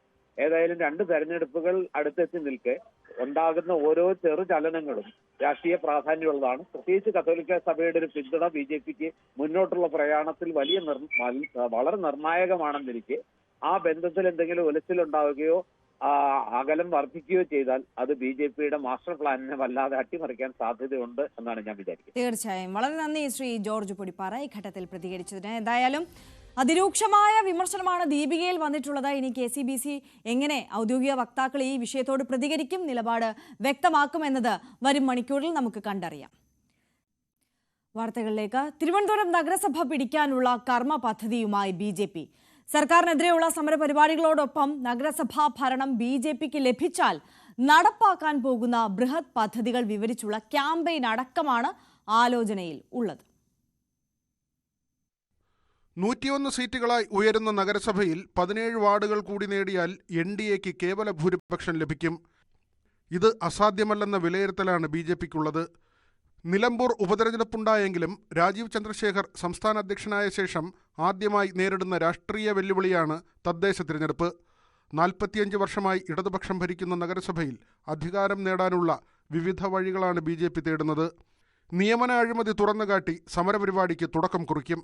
താൽക്കാലിക ശുചീകരണ തൊഴിലാളികളായി നിയമിക്കപ്പെടുന്നവർ CPM-കാരായതിനാൽ പണിയെടുക്കാതെ ഒപ്പിട്ടു പോകുമ്പോൾ മാലിന്യ സംസ്കരണം മുതൽ കാട് വെട്ടിത്തെളിക്കലും തെരുവുനായ ശല്യവും വരെ പരിഹരിക്കപ്പെടാതെ പോകുന്നുവെന്ന വാദം തിരഞ്ഞെടുപ്പ് രംഗത്തുയർത്തും. ഇൻഡോർ മോഡൽ ശുചീകരണ പ്ലാന്റ് BJP മുന്നോട്ട് വയ്ക്കുന്ന വാഗ്ദാനമാകും. IT മേഖലയിൽ കൂടുതൽ അടിസ്ഥാന സൗകര്യം മുതൽ വിഴിഞ്ഞം പദ്ധതിയുടെ സാധ്യതകൾ പരമാവധി പ്രയോജനപ്പെടുത്തുന്ന നഗരസഭയുടെ തനത് പദ്ധതികളുമുണ്ടാകും. നിലവിൽ ഏറ്റവും മികവ് പുലർത്തിയ കൗൺസിലർമാരെ വീണ്ടും സ്ഥാനാർത്ഥിയായി പരിഗണിക്കും. വാർഡുകൾ മാറി മത്സരിക്കേണ്ട നിലയുണ്ടായാലും ഇവർക്ക് സീറ്റ് ഉറപ്പാക്കും. സജീവ രാഷ്ട്രീയത്തിലില്ലാത്ത എന്നാൽ ജനകീയരായ വ്യക്തികളുടെ പട്ടികയും വാർഡടിസ്ഥാനത്തിൽ തയ്യാറാക്കുന്നുണ്ട്. LDF-ലും UDF-ലും നേതൃത്വങ്ങളുമായി ഇടഞ്ഞു നിൽക്കുന്നവരുമായും ചർച്ചകൾ നടക്കുന്നു. VV Vinod, news desk, news 18. ദേശീയപാത വികസനത്തിന്റെ ഭാഗമായി മലപ്പുറം വളാഞ്ചേരി വട്ടപ്പാറ സർവീസ് റോഡ് അടയ്ക്കാനുള്ള തീരുമാനത്തിനെതിരെ പ്രതിഷേധം ശക്തമാവുകയാണ്. സർവീസ് റോഡ് അടച്ചാൽ കോഴിക്കോട് ഭാഗത്തു നിന്ന് വരുന്ന യാത്രക്കാർക്ക് വളാഞ്ചേരിയിലെത്താൻ 7 കിലോമീറ്ററിലധികം സഞ്ചരിക്കണം. എന്നാൽ സർവീസ് റോഡ് അടയ്ക്കുമെന്ന നിലപാടിൽ ഉറച്ചു നിൽക്കുകയാണ് അധികൃതർ. സർവീസ് റോഡ് സ്ഥിരം സംവിധാനമാക്കിയാൽ അപകടങ്ങൾ വർദ്ധിക്കുമെന്നതാണ് അധികൃതർ പറയുന്ന വിശദീകരണം. വട്ടപ്പാറയിൽ നിന്ന് CV അനുമോദ് ചേരുകയാണ്. Anumod, good morning. ഈ സാധാരണക്കാരായ ജനങ്ങളെ സംബന്ധിച്ച് ഇത് വല്ലാതെ വലയ്ക്കുന്ന ഒരു തീരുമാനമാണ് ഈ സർവീസ് റോഡ് അടയ്ക്കുക എന്നുള്ളത്. പക്ഷേ അധികൃതർ ചൂണ്ടിക്കാണിക്കുന്നത് ഈ സർവീസ് റോഡ് തുറന്നു നൽകിയാൽ അപകടങ്ങൾ വർദ്ധിക്കും എന്നതാണ്. അതിന്റെ ശാസ്ത്രീയ വശം എന്താണ്? പ്രതിഷേധം ഏത് തരത്തിലാണ് പുരോഗമിക്കുന്നത്? അനുമോദ്.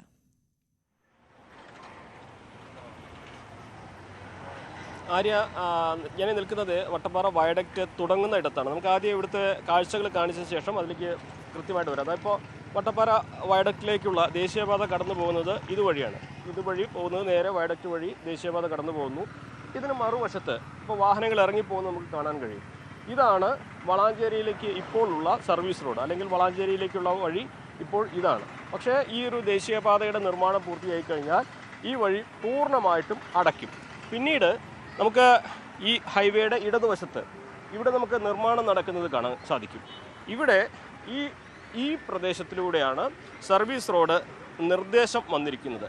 ഇവിടെ നമുക്ക് കാണാം താഴെ സർവീസ് റോഡിൻ്റെ ഏകദേശം നിർമ്മാണത്തിന് വേണ്ടി ആ സ്ഥലം ഒരുക്കിയിട്ടുള്ളതും അവിടെ വെള്ളം കുത്തി ഒലിച്ചു പോകുന്നത് കാണാൻ കഴിയും. ഇതിന് താഴെ കുറച്ച് ദൂരം റോഡിൻ്റെ നിർമ്മാണം പൂർത്തിയായതാണ്. പക്ഷേ ഈ മലയുടെ ഒരു ഭാഗം വെട്ടിയെടുത്തിട്ട് വേണം ഇവിടേക്ക് സർവീസ് റോഡ് ഉണ്ടാക്കാൻ.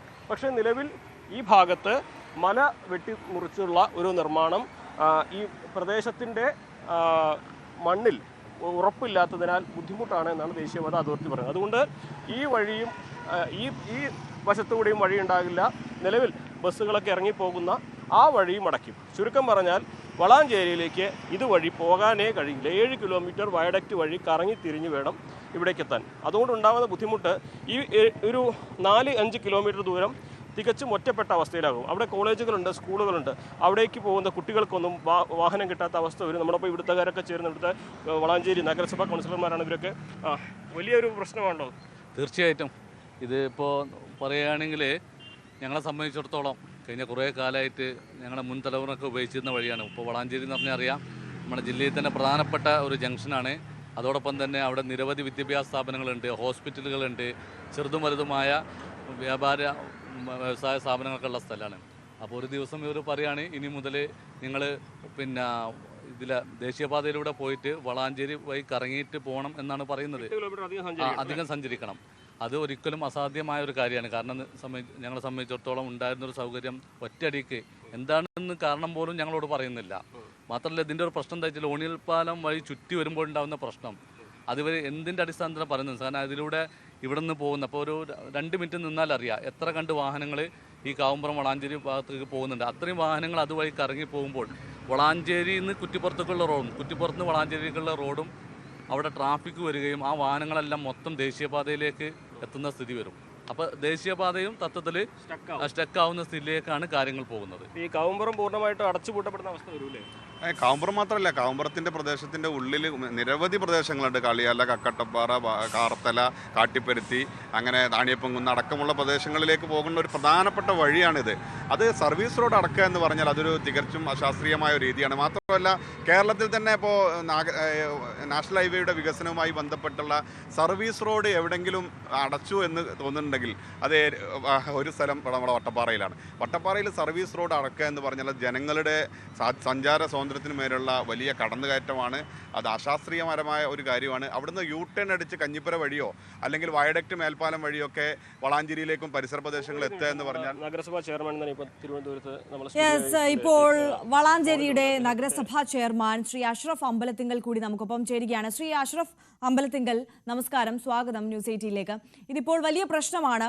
ഈ 7 കിലോമീറ്റർ അധികമായി സഞ്ചരിക്കേണ്ടി വരും എന്നതിനപ്പുറം ഈ കുറച്ചധികം പ്രദേശങ്ങൾ, അത് വിദ്യാർത്ഥികളെ സംബന്ധിച്ച് അവരുടെ കോളേജുകൾ, സ്കൂളുകളും ഒക്കെ അടങ്ങുന്ന ഒരു പ്രദേശം ഒറ്റപ്പെട്ടു പോകുന്ന അവസ്ഥ, അവിടേക്ക് വാഹന സൗകര്യം തീർത്തും ഇല്ലാതാകുന്ന അവസ്ഥയാണ് ഏറെ ആശങ്കപ്പെടുത്തുന്നത്, അല്ലെങ്കിൽ ദുരിതത്തിലാഴ്ത്തുന്നത് നാട്ടുകാരെ, അല്ലേ? തീർച്ചയായിട്ടും. എന്താ പറഞ്ഞാല് സാധാരണ നാഷണൽ ഹൈവേ ഒരു പുതിയ റോഡ് വരുമ്പോൾ നമ്മളൊക്കെ വലിയ പ്രതീക്ഷയിലായിരുന്നു. നമ്മളൊക്കെ. നമ്മുടെ ഈ സമയത്ത് തന്നെ, നമ്മുടെ ഈ ജീവിതകാലത്ത് തന്നെ ഇത്രയും വലിയൊരു ഹൈവേ വരുന്നു എന്നുള്ളൊരു പ്രതീക്ഷ ആർക്കുണ്ട്. അതൊക്കെ യാഥാർത്ഥ്യമാവുന്ന സമയത്ത് നിലവിൽ ഉള്ള ആക്സസ് ഉണ്ടായിരുന്നത് കെട്ടി അടച്ചുകൊണ്ട് ഈ പുതിയ അലൈൻമെന്റ് ഉണ്ടാക്കുക എന്നുള്ളത് ജനങ്ങളെ സംബന്ധിച്ചിടത്തോളം ഏറ്റവും ബുദ്ധിമുട്ടുണ്ടാക്കുന്ന ഒരു സ്ഥിതിവിശേഷമാണ്. ഇപ്പോൾ ഇതിൽ കോഴിക്കോട് റോഡിൽ വളാഞ്ചേരിയിൽ നിന്ന് ഈ വയഡക്റ്റ് പാലം വരെ ഏകദേശം 3 കിലോമീറ്ററിന്റെ അടുത്ത് വരുന്നുണ്ട്. ഇതിന്റെ ഉള്ളിൽ ഒട്ടേറെ സ്ഥാപനങ്ങളുണ്ട്, ആർട്സ് കോളേജുകളുണ്ട്, ആരോഗ്യ സ്ഥാപനങ്ങളുണ്ട്, വിദ്യാഭ്യാസ സ്ഥാപനങ്ങളുണ്ട്, മറ്റു ചെറിയ ചെറിയ വ്യവസായ സംരംഭങ്ങളൊക്കെ ഉണ്ട്. അവർക്കൊക്കെ വളാഞ്ചേരിയിലേക്ക് വരണമെന്നുണ്ടെങ്കിൽ നിലവിൽ ഈ വയഡക്റ്റ് പാലത്തിലൂടെ ഏകദേശം 4 കിലോമീറ്റർ സഞ്ചരിച്ച് വീണ്ടും തൃശ്ശൂർ റോഡിൽ നിന്ന് വളാഞ്ചേരിയിലേക്ക് എത്താൻ ഏകദേശം 1 കിലോമീറ്റർ വന്ന് വീണ്ടും ഇവര് ഈ എത്താൻ 4 കിലോമീറ്ററോളം വരുന്ന ഒരു സിറ്റുവേഷൻ. ടോട്ടല് ഒരു 8 കിലോമീറ്ററിന്റെ അടുത്ത് ഇവർക്ക് ഈ പ്രദേശത്തേക്ക് എത്താനുള്ള ബുദ്ധിമുട്ടുണ്ടാവുക. മാത്രമല്ല കാസർഗോഡ് നിന്നും ആരംഭിച്ച തിരുവനന്തപുരത്ത് അവസാനിക്കുന്ന ഈ നാഷണൽ ഹൈവേ പുതിയ റോഡ് ഇവിടെ സാധാരണ ടോൾ ഉള്ള സമയത്ത് മാത്രമാണ് ടോൾ പിരിവ് കേന്ദ്രത്തിന്റെ സമയത്ത് മാത്രമാണ് സർവീസ് റോഡ് റദ്ദാക്കുന്നത്. ബാക്കിയുള്ള ഒരു പ്രദേശത്തും സർവീസ് റോഡ് റദ്ദാക്കുന്ന സ്ഥിതിവിശേഷം ഇല്ല. ശ്രീ അഷ്റഫ്, ഇവിടെ NHA പറയുന്ന ഒരു കാര്യം എന്തെന്ന് വെച്ചാൽ, ഈ സർവീസ് റോഡ് തുറന്നു നൽകുകയാണെന്നുണ്ടെങ്കിൽ കൂടുതലായ അപകടങ്ങൾ അവിടെ സംഭവിക്കും. അതൊരു കാര്യം. മറ്റൊരു കാര്യം എന്ന് പറയുന്നത്, അവിടെ ഒരു ചെറിയ കുന്നുപോലത്തെ പ്രദേശമാണ്. അവിടെ മണ്ണ് ഇടിച്ച് ഈ റോഡ് പണിഞ്ഞാൽ പിന്നീട് ഈ മഴ പെയ്യുന്ന ഘട്ടങ്ങളിലൊക്കെ മണ്ണിടിച്ചിലുണ്ടാകാനുള്ള ഒരു സാധ്യതയുണ്ട്. അത്തരത്തിൽ അപകടത്തിലേക്ക് നീങ്ങിയേക്കാം. ഈ സാഹചര്യങ്ങളൊക്കെ കണക്കിലെടുത്തുകൊണ്ടാണ് ഈ സർവീസ് റോഡ് വേണ്ട എന്ന തീരുമാനത്തിലേക്ക് എത്തുന്നത് എന്നതാണ്. ഈ കാരണങ്ങളെ, ഈ വിശദീകരണത്തെ എങ്ങനെയാണ് നോക്കിക്കാണുന്നത് താങ്കൾ? നേരത്തെ ഇവിടെ അക്കിഷക്കാടിന്റെ ഒരു കുന്നിന്റെ നെടുകെ പിളർത്തിക്കൊണ്ടാണ് നാഷണൽ ഹൈവേ അതോറിറ്റി ഇവിടെ ഇപ്പോഴത്തെ റോഡ് പോകുന്നത്. ആ സമയത്ത് അതിന്റെ ഫയലിൽ വ്യക്തമായിട്ടും സോയിൽ ടെസ്റ്റ് ഉറപ്പാണ്, മണ്ണ് ഉറപ്പാണ് എന്ന് പറഞ്ഞുകൊണ്ടുള്ള റിപ്പോർട്ടുണ്ട്. നാഷണൽ ഹൈവേയുടെ റോഡ് ഉണ്ടാക്കുന്ന സമയത്ത് സോയിൽ ടെസ്റ്റിന് അനുകൂലമാവുകയും സർവീസ് റോഡ് വരുന്ന സമയത്ത് അത് സോയിൽ ടെസ്റ്റ് അനുകൂലമല്ല, മണ്ണ് ഇടിയും എന്നുള്ളതൊക്കെ അത് ഈ റോഡ് വരാതിരിക്കാനുള്ള ഒരു കാരണം മാത്രമാണ്. കാരണം സർവീസ് റോഡിലൂടെ ഇപ്പോൾ നിലവിലുള്ള നാഷണൽ ഹൈവേയുടെ ഈ റോഡ് ഈ NH റോഡിലൂടെ തന്നെ ആളുകൾക്കും ഇതേ പ്രശ്നം വരുന്നില്ല. അങ്ങനെയാണെങ്കിൽ അതില്ലല്ലോ. കാരണം മാത്രമല്ല ആ സമയത്ത് ഈ കുന്നിടിച്ച് മണ്ണും അതുപോലെ കല്ലും ഒക്കെ കൊണ്ടുപോകുന്ന സമയത്ത് സോയിൽ ടെസ്റ്റ്, അതായത് മണ്ണ് ഇടിയില്ല എന്നുള്ള അനുകൂല റിപ്പോർട്ട് ഉണ്ടായിരുന്നു. ഇപ്പോൾ ഒരു സർവീസ് റോഡ് മാത്രം അപ്പുറത്തും ഇപ്പുറത്തും നിൽക്കുന്ന ഒരു ഏകദേശം 150-200 മീറ്റർ വരെയുള്ള ബന്ധിക്കുന്ന ഈ സ്ഥലത്ത് മാത്രമാണ് ഇത്തരം ഒരു സാഹചര്യം ഉണ്ടാവുന്നത്. ഇതിലും ഉയർന്ന പ്രദേശങ്ങളിൽ നമുക്ക് സർവീസ് റോഡുകൾ നമുക്ക് കാണാൻ കഴിയും. ഇന്നത്തെ പുതിയ ടെക്നോളജി അനുസരിച്ച് കൊണ്ടൊക്കെ അത്തരം പ്രശ്നങ്ങളൊക്കെ മുകളിൽ നിന്നും കുറച്ചു ഉയരം കുറക്കുകയാണെങ്കിൽ തീർച്ചയായിട്ടും ആ പ്രശ്നമൊക്കെ പരിഹരിക്കാവുന്നതേ ഉള്ളൂ. മാത്രമല്ല നാഷണൽ ഹൈവേ അതോറിറ്റിയുടെ ഡയറക്ടർ ശ്രീ അരുൺ ഇവിടെ സന്ദർശിച്ചപ്പോഴും അദ്ദേഹം ആശ്ചര്യപ്പെടുകയാണ് ഉണ്ടായത്. കാരണം എന്താണ് സർവീസ് റോഡ് ഇവിടെ നിന്ന് ബ്രേക്ക് ചെയ്യുന്നത്? മാത്രമല്ല ഇതിന് അടിയിലുള്ള മേൽപ്പാലം തുടങ്ങുന്നതിന്റെ അടിയിൽ സർവീസ് റോഡ് വന്നു കിടക്കുന്നുണ്ട്. ഇത് തീർച്ചയായിട്ടും ഈ സർവീസ് റോഡ് ബന്ധിക്കേണ്ടേ? ആളുകളുടെ ഒരു യാത്രാ സൗകര്യം, നിലവിലുണ്ടായിരുന്ന യാത്രാ സൗകര്യം നിഷേധിച്ചു കൊണ്ടായിരിക്കല്ലോ പുതിയ നാഷണൽ ഹൈവേയുടെ പുതിയ റോഡ് വരേണ്ടത്. ശ്രീ അഷ്റഫ്, ഈ കാരണങ്ങളൊക്കെ മുൻനിർത്തി ഈ സർവീസ് റോഡ് വേണ്ട എന്ന നിലപാടിൽ തന്നെ ഉറച്ചു നിൽക്കുകയാണ് അധികൃതർ എങ്കിൽ മറ്റൊരു ബദൽ മാർഗം നിർദ്ദേശിക്കാനുണ്ടോ അവിടുത്തെ നാട്ടുകാരായ പ്രതിനിധികളായ നിങ്ങൾക്ക്? അല്ല, തീർച്ചയായിട്ടും അതിനാണ് അവിടെ സർവകക്ഷി എല്ലാ രാഷ്ട്രീയ പാർട്ടികളും അതുപോലെ തന്നെ ഈ സർവീസ് റോഡ് വരണമെന്ന് ആഗ്രഹിക്കുന്ന ഒരുപാട് സന്നദ്ധ സംഘടനകൾ, പ്രവർത്തകന്മാരൊക്കെ ഒരു പ്രതിഷേധ കൂട്ടായ്മക്ക് നേതൃത്വം നൽകിയിട്ടുണ്ട്. അതിന്റെ 1ാം ഘട്ടം എന്നുള്ളവർക്ക് ഒരു പ്രതിഷേധ സായാഹ്നം ഇതിനകം തന്നെ നടന്നു കഴിഞ്ഞു. അതിലുള്ള ജനപങ്കാളിത്തം അവിടെ വന്ന ആളുകൾക്കൊക്കെ മനസ്സിലാവുന്നതാണ്. ബന്ധപ്പെട്ട അധികാരികളിലും ഇത് ശ്രദ്ധയിലെത്തിയിട്ടുണ്ട്. മാത്രമല്ല KNRC അധികൃതർ ഇതുമായി ബന്ധപ്പെട്ടുകൊണ്ട് പറയുന്നത് ഞങ്ങൾക്കൊരു സാങ്ഷൻ കിട്ടിയിട്ടുണ്ടെങ്കിൽ ഉടനെ തന്നെ ഞങ്ങൾ ഈ സർവീസ് റോഡിന്റെ പ്രവൃത്തി ആരംഭിക്കും. അവരിതിലും പ്രയാസമുള്ള സാഹചര്യങ്ങളിലൊക്കെ അവര് സർവീസ് റോഡുകൾ ഇതിനകം തന്നെ പ്രാവർത്തികമാക്കിയിട്ടുണ്ട്. അപ്പോ നാഷണൽ ഹൈവേ അതോറിറ്റിയുടെ ഒരു കൺസെന്റ് കിട്ടും മുറക്ക് ഇത് പ്രവൃത്തി ചെയ്യാമെന്ന് KNRC അധികൃതരും വ്യക്തം.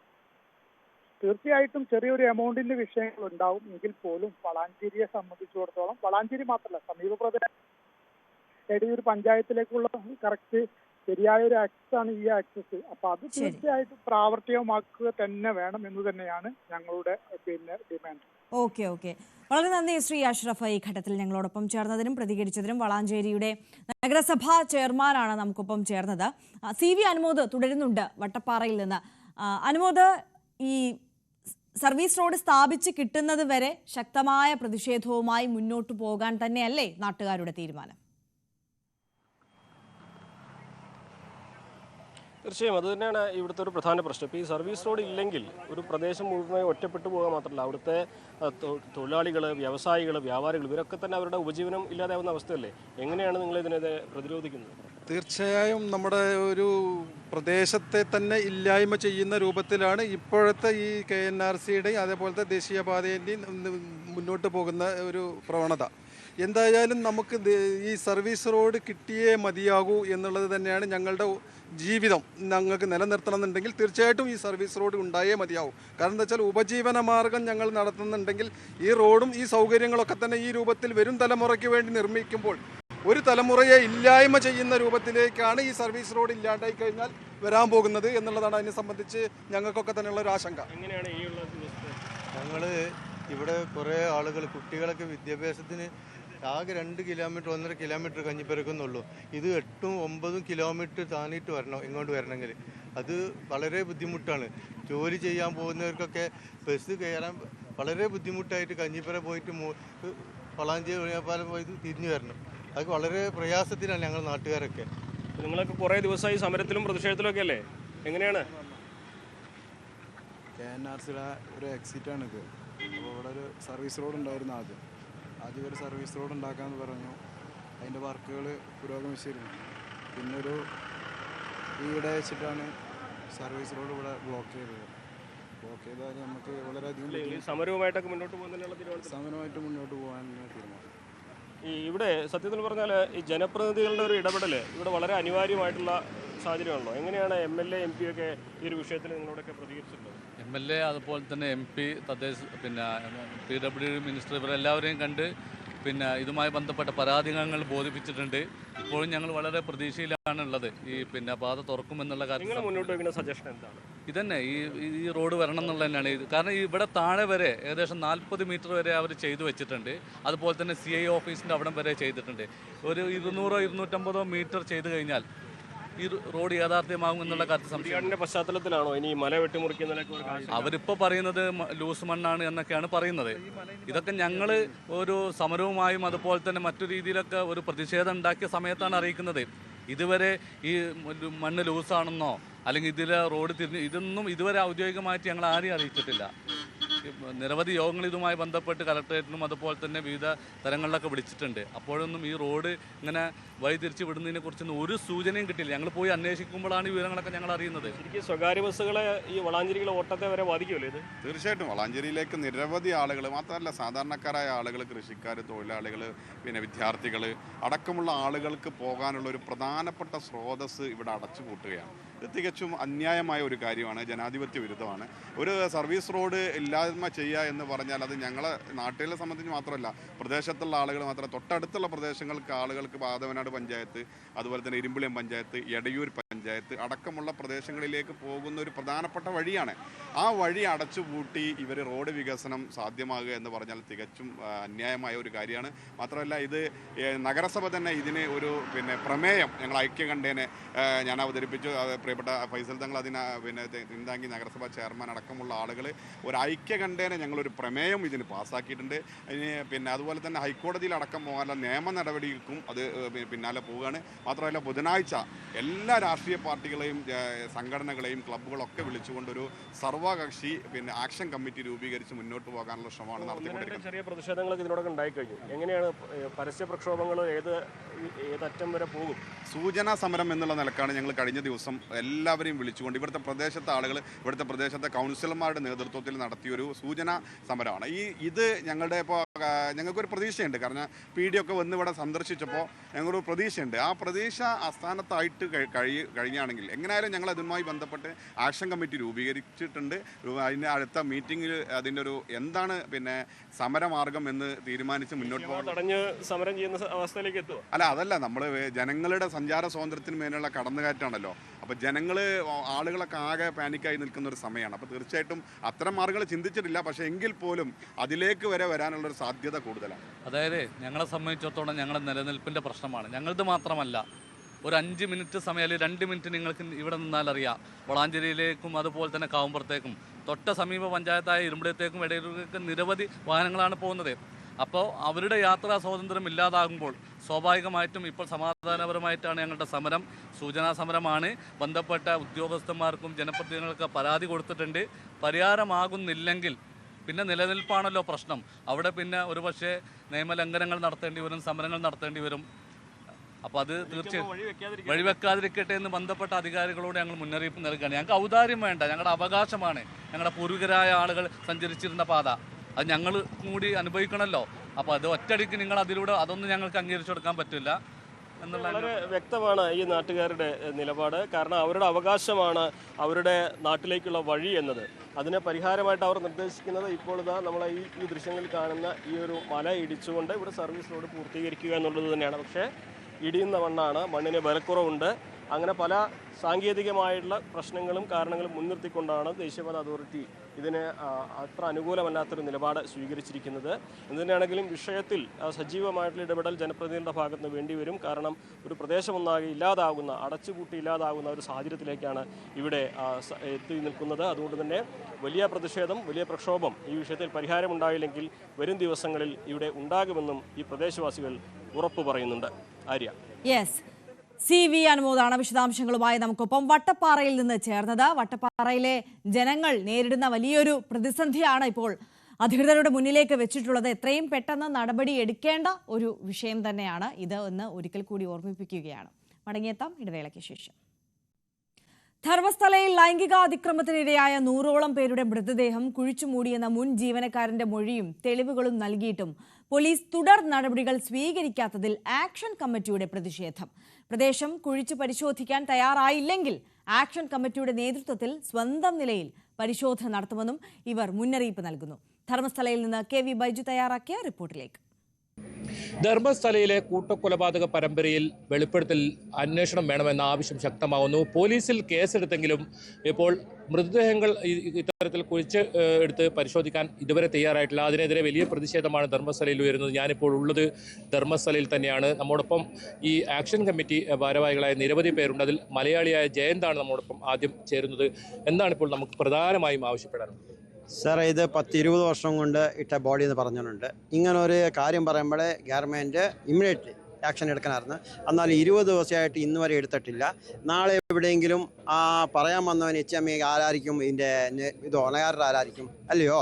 അതുകൊണ്ട് നമ്മളിന്ന് പറഞ്ഞേക്കുന്നത്, ഇന്ന് മഹേഷ് തിമറോടിയൻ്റെ ഒരു വെഡിങ് ആനിവേഴ്സറി ആയിരുന്നു. അന്ന് ഇന്നിപ്പോൾ ഒരു 10,000-2000 ആൾക്കാർ വന്ന് കൂടിയിട്ടുണ്ട്. അവരുടെ മുമ്പിൽ തന്നെ ഇന്ന് ഗിരീഷൻ എന്ന് പറഞ്ഞിട്ടുണ്ട്, നിങ്ങൾ ആക്ഷൻ എടുത്തില്ലെങ്കിൽ ഞങ്ങൾ ഇമ്മീഡിയറ്റ് എമർജൻസി ആയിട്ട് തന്നെ ആക്ഷൻ എടുക്കും. ഞങ്ങൾ തന്നെ ആ മണ്ണിൽ കിടക്കുന്ന ബോഡി എടുക്കും. അതിൻ്റെ ഏതാ ഹിന്ദു സംസ്കൃതി പ്രകാരം ചെയ്യേണ്ട ആ കാര്യങ്ങൾ ചെയ്തിരിക്കും. ഞങ്ങളെയും കൊണ്ട് അത് ചെയ്യിക്കരുത്. കാനൂന് ഞങ്ങളെയും കൊണ്ട് കയ്യിലെടുപ്പിക്കാൻ വേണ്ടി ചെയ്യരുത്. ഞാൻ പറഞ്ഞുകൊണ്ടിരിക്കുന്നത്, ഞങ്ങൾ ഏത് ജയിലിൽ പാനും റെഡിയായിട്ട് നിൽക്കുന്നവർ, അതിൽ അത്ര വലിയ ടീമായവർ. അതുകൊണ്ട് ഞങ്ങൾ എന്തിനും റെഡിയായിട്ടാണ് നിൽക്കുന്നത്. ഞങ്ങൾക്കെന്ന് പറഞ്ഞാൽ ശവത്തിന് തീക്കകത്ത് പോകുമ്പോൾ പേടിക്കൽ കാര്യമൊന്നുമില്ല. അതേപോലെ ഞങ്ങൾ നിൽക്കുന്നത്, ഞങ്ങൾ ചത്തി ജീവിച്ച് നിൽക്കുന്നത്. അതുകൊണ്ട് ഞങ്ങൾ ഒന്നിനും ബൈക്കില്ല. അതുകൊണ്ട് ആവുന്നത്ര വേഗം കർണാടക സർക്കാരത്തിനോട് പറയുന്ന, ഇലാഖയോടും പറയുന്ന ആക്ഷൻ എടുക്കുമോ? ഇവിടെ മലയാളീസിന് ചത്തിട്ടുണ്ട്. ഇനിയിപ്പം ഞാൻ ചോദിക്കുന്നത്, കേരളത്തിൽ നിന്ന് വന്നിട്ട് അമ്പലത്തിൽ വന്നിട്ട് എത്ര പേര് മരിച്ചിട്ടുണ്ടെന്ന് അവർ എത്രയും പെട്ടെന്ന് മംഗലാപുരം SP കംപ്ലയിൻറ്റ് കൊടുക്കുന്ന വ്യവസ്ഥയും ചെയ്യണം. ഇത് നമ്മൾ പറഞ്ഞുകൊണ്ടിരിക്കുന്നത്. പത്മലത എൻ്റെ കുടുംബത്തെ പെണ്ണ, 87 കൊലയായിരിക്കുന്നത്, 17 വയസ്സായ പെണ്ണ. അന്ന് ഞാൻ 8ാം ക്ലാസ് ഇരിക്കുമ്പോൾ എൻ്റെ അമ്മയൊക്കെ പറഞ്ഞുകൊണ്ടായിരുന്നു. അന്ന് ഇപ്പോൾ അത് ആ മഹേഷനുള്ളതും കൊണ്ട് ധൈര്യമായിട്ട് ഞാൻ മുമ്പിൽ നിന്ന് പണിയുന്നുണ്ട്. അത് സത്യം പുറത്തു വരണം. അതും റിപ്പോർട്ടാക്കി ക്ലോസ് ചെയ്തു. അതും തനിക്കാവണം. 2 പേര് ആനമുഖത്ത് പറഞ്ഞ് ചേട്ടനെ അനിയത്തിനെ കല്ല് തലേനെ വേണ്ടിയിട്ട് കൊന്നു. ധർമ്മസ്ഥല സ്ഥലത്തിന് വേണ്ടിയിട്ട് അവർ വലിയ അതും പുറത്തു വരണം. പിന്നെ വേദവല്ലി ടീച്ചർ എന്ന് പറഞ്ഞ ടീച്ചർ, അതും സത്യം പുറത്തു വരണം. സൗജന്യ കൊച്ചിനെ കൊണ്ട് ഇവരെന്നെ കൊന്നേക്കുന്നത്, അതും പുറത്തു വരണം മാത്രമേ ഞങ്ങൾ ആഗ്രഹമുള്ളൂ. എത്രയും പെട്ടെന്ന് മാധ്യമത്തിൽ കാണുന്ന ഏതെങ്കിലും ഇവിടെ നാട്ടിലുള്ളവർ എല്ലാവർക്കും അറിയിപ്പിക്കുക. പിന്നെ ഇവിടെ കർണാടക കോൺഗ്രസ് സർക്കാരും ആന്നത്ര വേഗം മുമ്പിലോട്ട് വന്ന് കാര്യം നടത്തണം മാത്രമേ പറയുന്നുണ്ട്. ഇതിൽ ഒരു ശുചീകരണ തൊഴിലാളിയാണ് ഇപ്പോൾ ഇത്തരത്തിൽ വെളിപ്പെടുത്തലുമായി വന്നത്. എത്രത്തോളം ആധികാരികത ആ ഒരു വെളിപ്പെടുത്തലുണ്ട്? അതിനപ്പുറം നിങ്ങൾക്ക് തെളിവുകൾ എന്തെങ്കിലും നാട്ടുകാർക്ക് അല്ലെങ്കിൽ ആക്ഷൻ കമ്മിറ്റിക്ക് കണ്ടെത്താൻ സാധിച്ചിട്ടുണ്ടോ? 100% ആ പറഞ്ഞ പുള്ളി അല്ലാത്ത ബോഡി ഞങ്ങൾ തന്നെ എടുത്തു കൊടുക്കും. ഇപ്പം അവരുടെ മണ്ട് FIR ചെയ്ത് അവരുടെ കംപ്ലയിൻറ്റ് കൊടുത്ത രീതിയിൽ FIR ചെയ്തായി. അതിൻ്റെ പ്രകാരം ജോലി ചെയ്തില്ലെങ്കിൽ ഞങ്ങൾ തന്നെ എടുക്കും. അത് കഴിഞ്ഞ് ഞങ്ങളെ മണ്ട ചെയ്യട്ടെ. ഇതാണ് ഞങ്ങളുടെ പരിപാടി. ഞങ്ങൾ ചെയ്യും ഉടനെ തന്നെ. ഇവരെടുത്തില്ലെങ്കിൽ ഞങ്ങൾ ചെയ്യുമെന്ന് മാത്രമേ ഇത് ഞാൻ പറയാൻ എല്ലാവരോടും. എന്തായാലും വരും ദിവസങ്ങളിൽ ശക്തമായ പ്രതിഷേധവുമായി രംഗത്തിറങ്ങാൻ തന്നെയാണ് ഇവരുടെ തീരുമാനം.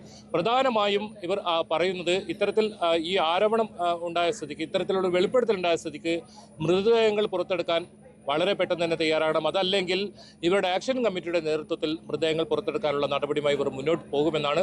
അത്തരമൊരു പ്രതിഷേധത്തിലേക്ക് ഇവരെ കൊണ്ടുപോകരുത് എന്നാണ് നമുക്ക് ഇക്കാര്യത്തിൽ പറയാനുള്ളത്. ധർമ്മസ്ഥലയിൽ നിന്നും KV ബൈജു, ന്യൂസ് 18. ജാത്യാധിക്ഷേപ കേസിൽ വിചാരണ നേരിടാൻ CPM ഏരിയ സെക്രട്ടറിക്ക് ഹൈക്കോടതിയുടെ നിർദ്ദേശം. കുറ്റപത്രം എഴുതിത്തള്ളണമെന്നാവശ്യപ്പെട്ട് Thalayolaparambu area secretary CM Kusuman നൽകിയ ഹർജിയിലാണ് കോടതി വിധി. കുസുമൻ പ്രിൻസിപ്പാളായിരുന്ന കീഴൂർ ദേവസ്വം ബോർഡ് കോളേജിലെ അസിസ്റ്റന്റ് പ്രൊഫസറെ ജാതീയമായി അധിക്ഷേപിച്ച കേസിലാണ് നടപടി. 2022 കേസിനാസ്പദമായ സംഭവമുണ്ടായത്. പ്രിൻസിപ്പളായിരുന്ന CM കുസുമൻ സ്റ്റാഫ് മീറ്റിംഗിൽ വെച്ച് അസിസ്റ്റന്റ് പ്രൊഫസറായ പരാതിക്കാരനെ ജാതീയമായി അധിക്ഷേപിച്ചു എന്നതാണ് പരാതി. പരാതിക്കാരന്റെ മാതാപിതാക്കളെ അപമാനിക്കുക എന്ന ലക്ഷ്യത്തോടെയായിരുന്നു പരാമർശങ്ങൾ. കേസിൽ FIR റദ്ദാക്കണമെന്നാവശ്യപ്പെട്ട് നേരത്തെ CM കുസുമൻ കോടതിയെ സമീപിച്ചിരുന്നു. ഇത് തള്ളിയതോടെയാണ് അന്വേഷണം പൂർത്തിയാക്കിയ വൈക്കം DYSP കുറ്റപത്രം സമർപ്പിച്ചത്. ഈ കുറ്റപത്രം തള്ളണമെന്നാവശ്യപ്പെട്ടാണ് പുതിയതായി വീണ്ടും കോടതിയെ സമീപിച്ചത്. ഇതോടെ രണ്ടാം തവണയും CPM ഏരിയ സെക്രട്ടറിയായ പ്രതിക്ക് കനത്ത തിരിച്ചടി നേരിടേണ്ടി വരികയായിരുന്നു.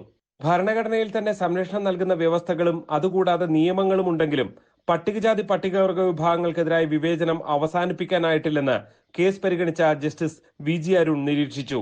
അതേസമയം ജാത്യധിക്ഷേപ കേസിൽ പ്രതിയായിരുന്നിട്ടും കഴിഞ്ഞ തവണ കുസുമനെ തന്നെ ഏരിയ സെക്രട്ടറിയായി തീരുമാനിക്കുകയായിരുന്നു.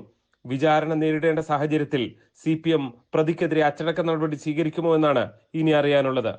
G Sreejith, News 18 Kottayam. Ernakulam north പാലത്തിന് സമീപം ഫർണിച്ചർ കടയിൽ തീപിടുത്തമുണ്ടായി. പുലർച്ചെയുണ്ടായ തീപിടുത്തത്തിൽ കട പൂർണ്ണമായും കത്തി നശിച്ചു. 3 പെട്രോൾ പമ്പുകൾ സമീപത്തുണ്ടായ തീപിടുത്തം വലിയ ആശങ്കകൾക്ക് ഇടയാക്കിയെങ്കിലും ഫയർഫോഴ്സിന്റെ ഇടപെടൽ വലിയ അപകടം ഒഴിവാക്കി.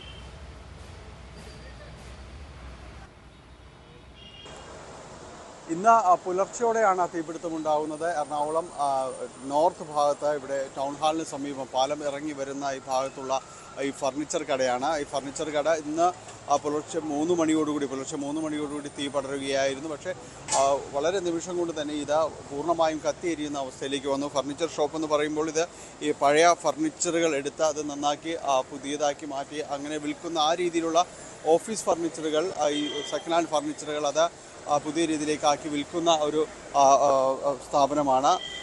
ഇപ്പോൾ ഇത് പൂർണ്ണമായും തന്നെ അത് കത്തി നശിച്ചിരിക്കുന്നു എന്നതാണ്. മുഴുവനായി ഇവിടെ സൂക്ഷിച്ചിരുന്ന കസേരകൾ, മേശകൾ, കൂടുതലും കസേരകളാണ് ഇവിടെ ഉണ്ടായിരുന്നത്. ഓഫീസ് ചെയറുകളാണ് കൂടുതലായിട്ടും തന്നെയും ഇവിടെ ഉണ്ടായിരുന്നത്. ഈ ഓഫീസ് ചെയറുകൾ പൂർണ്ണമായും കത്തി നശിച്ചിരിക്കുന്നു. മുഴുവനായിട്ട് തന്നെ കത്തി അതിൻ്റെ ആ ഒരു ചട്ടക്കൂട്, ഇരുമ്പ് ചട്ടക്കൂട്, അതിൻ്റെ മേൽക്കൂര പൂർണ്ണമായും താഴേക്ക് ഇരുന്ന അവസ്ഥയിലാണ് ഇപ്പോൾ നമുക്ക് കാണാൻ കഴിയുന്നത്. ഇതിൻ്റെ ഒരു അപകടാവസ്ഥ എന്ന് പറയുന്നത് ചുറ്റുപാടും തന്നെ കടകളാണ്. ചുറ്റുപാടും അടുത്തും എല്ലാം തന്നെ കടകളുണ്ട്. മുഖ്യ വഴിയാണ്, എറണാകുളത്ത് പ്രധാനപ്പെട്ട ഒരു കേന്ദ്രമാണ്. അവിടെയാണ് ഈ സംഭവം ഉണ്ടായിരിക്കുന്നത്. തൊട്ടടുത്ത് ഇതിന് നേരെ എതിർഭാഗത്ത് കാണുന്നത് പെട്രോൾ ബങ്കാണ്. 2 പെട്രോൾ ബങ്കുകൾ ഇതിൻ്റെ ഇടം വലവും അതിന് എതിർവശത്തും പെട്രോൾ ബങ്കുകളുണ്ട്. അതുകൊണ്ട് അതീവ അപകട ഉള്ള ഒരു സാധ്യത തന്നെയായിരുന്നു ഉണ്ടായിരുന്നത്. അതിന് ശേഷം വളരെ 7ഓളം ഫയർഫോഴ്സ് യൂണിറ്റുകൾ ഇവിടെ എത്തുകയും നിരന്തരമായി അവരുടെ ശ്രമഫലമായിട്ടാണ് തീ അണയ്ക്കാനും എല്ലാം തന്നെ സാധിക്കുകയും ചെയ്തത്.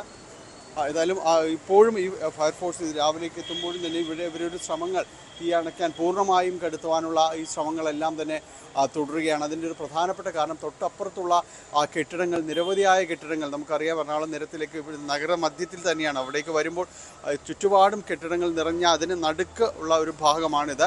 ഇവിടെയാണ് തീപിടുത്തമുണ്ടായത്. അതുകൊണ്ട് 2 വശത്തുമുള്ള ഈ കെട്ടിടങ്ങൾ അത് അപകടാവസ്ഥയിലേക്ക് പോകരുത്, തീ പടരാതിരിക്കണം. അങ്ങനെ വളരെ കഠിനമായ പരിശ്രമത്തിനൊടുവിലാണ് തീ പൂർണ്ണമായും നിയന്ത്രണ വിധേയമാക്കാൻ സാധിച്ചത്. ഇതിൽ എടുത്തു പറയേണ്ട ഒരു വസ്തുത എന്ന് പറയുന്നത് തൊട്ടപ്പുറത്ത് പെട്രോൾ പങ്ക്, ഒരു കെട്ടിടത്തിൻ്റെ അകലം പോലുമില്ലാത്ത രീതിയിൽ പെട്രോൾ പങ്കുണ്ട്. അതിനും അപ്പുറത്ത് വശത്തും ഇത് തന്നെയാണ്, എതിർവശത്തും ഇത് തന്നെയാണ്. അത് അവിടേക്കൊന്നും പോകാതെ വളരെ പെട്ടെന്ന് ഈ കാര്യങ്ങൾ നിയന്ത്രണ വിധേയമാക്കാനായിട്ട് സാധിക്കുകയും ചെയ്തു. ഇതിൻ്റെ ഉടമസ്ഥൻ നേരത്തെ സംസാരിക്കുമ്പോൾ പറയുന്നത് അദ്ദേഹം ഇവിടെ മോഷണശ്രമം ഉണ്ടായിട്ടുണ്ട് നേരത്തെയും. ആ മോഷണശ്രമത്തിൻ്റെ ഭാഗമായിട്ടായിരിക്കും ഈ തീപിടുത്തമുണ്ടായത്. അവർ ലൈറ്റ് കത്തിക്കുകയോ ഏതെങ്കിലും രീതിയിൽ തീപ്പെട്ടി ഉരയ്ക്കുകയോ എല്ലാം ചെയ്തത് അങ്ങനെ തീ പടർന്നതാവാമെന്നാണ് അദ്ദേഹം പറയുന്നത്. എന്തായാലും ഇപ്പോൾ പൂർണ്ണമായും അഗ്നി നിയന്ത്രണ വിധേയമാക്കിയിട്ടുണ്ട്. നിരന്തരമായ ഒരു പരിശ്രമത്തിനൊടുവിലാണ് അതെടുത്തു പറയേണ്ടിയിരിക്കുന്നു. ചുറ്റുപാടും 3 പെട്രോൾ ബങ്കുകളും ഒപ്പം തന്നെ നിരവധി കടകളുമുണ്ട്. നഗരമധ്യത്തിൽ തന്നെയാണ് ഉള്ളത്. നിരന്തരമായ ഒരു പരിശ്രമം കൊണ്ട് മാത്രമാണ് വലിയൊരു അഗ്നിബാധയിൽ നിന്ന് തന്നെ അഗ്നിരക്ഷാ സേനയുടെ പ്രവർത്തനം അതിനെ തടയിടാനായിട്ട്, ഈ വലിയൊരു അഗ്നിബാധയ്ക്ക് തടയിടാനായിട്ട് സാധിച്ചത്. കൊച്ചിയിൽ നിന്ന് ക്യാമറമാൻ ധനേഷിനൊപ്പം ജാനി പോൾ, News 18. യെസ്, അപ്പോൾ 9 മണി വാർത്തകളുടെ സമയം ഇവിടെ അവസാനിക്കുകയാണ്. എല്ലാ പ്രിയപ്പെട്ട പ്രേക്ഷകർക്കും ഒരിക്കൽ കൂടി ഒരു നല്ല ദിവസം ആശംസിക്കുകയാണ്. ഇനി കൂടുതൽ വാർത്തകളും വിശകലനങ്ങളും ഒക്കെ ഇനി ന്യൂസ് ട്രെൻഡ്സിൽ കാണാം. മഞ്ജുഷ് ഗോപാൽ ചേരും. നമസ്കാരം.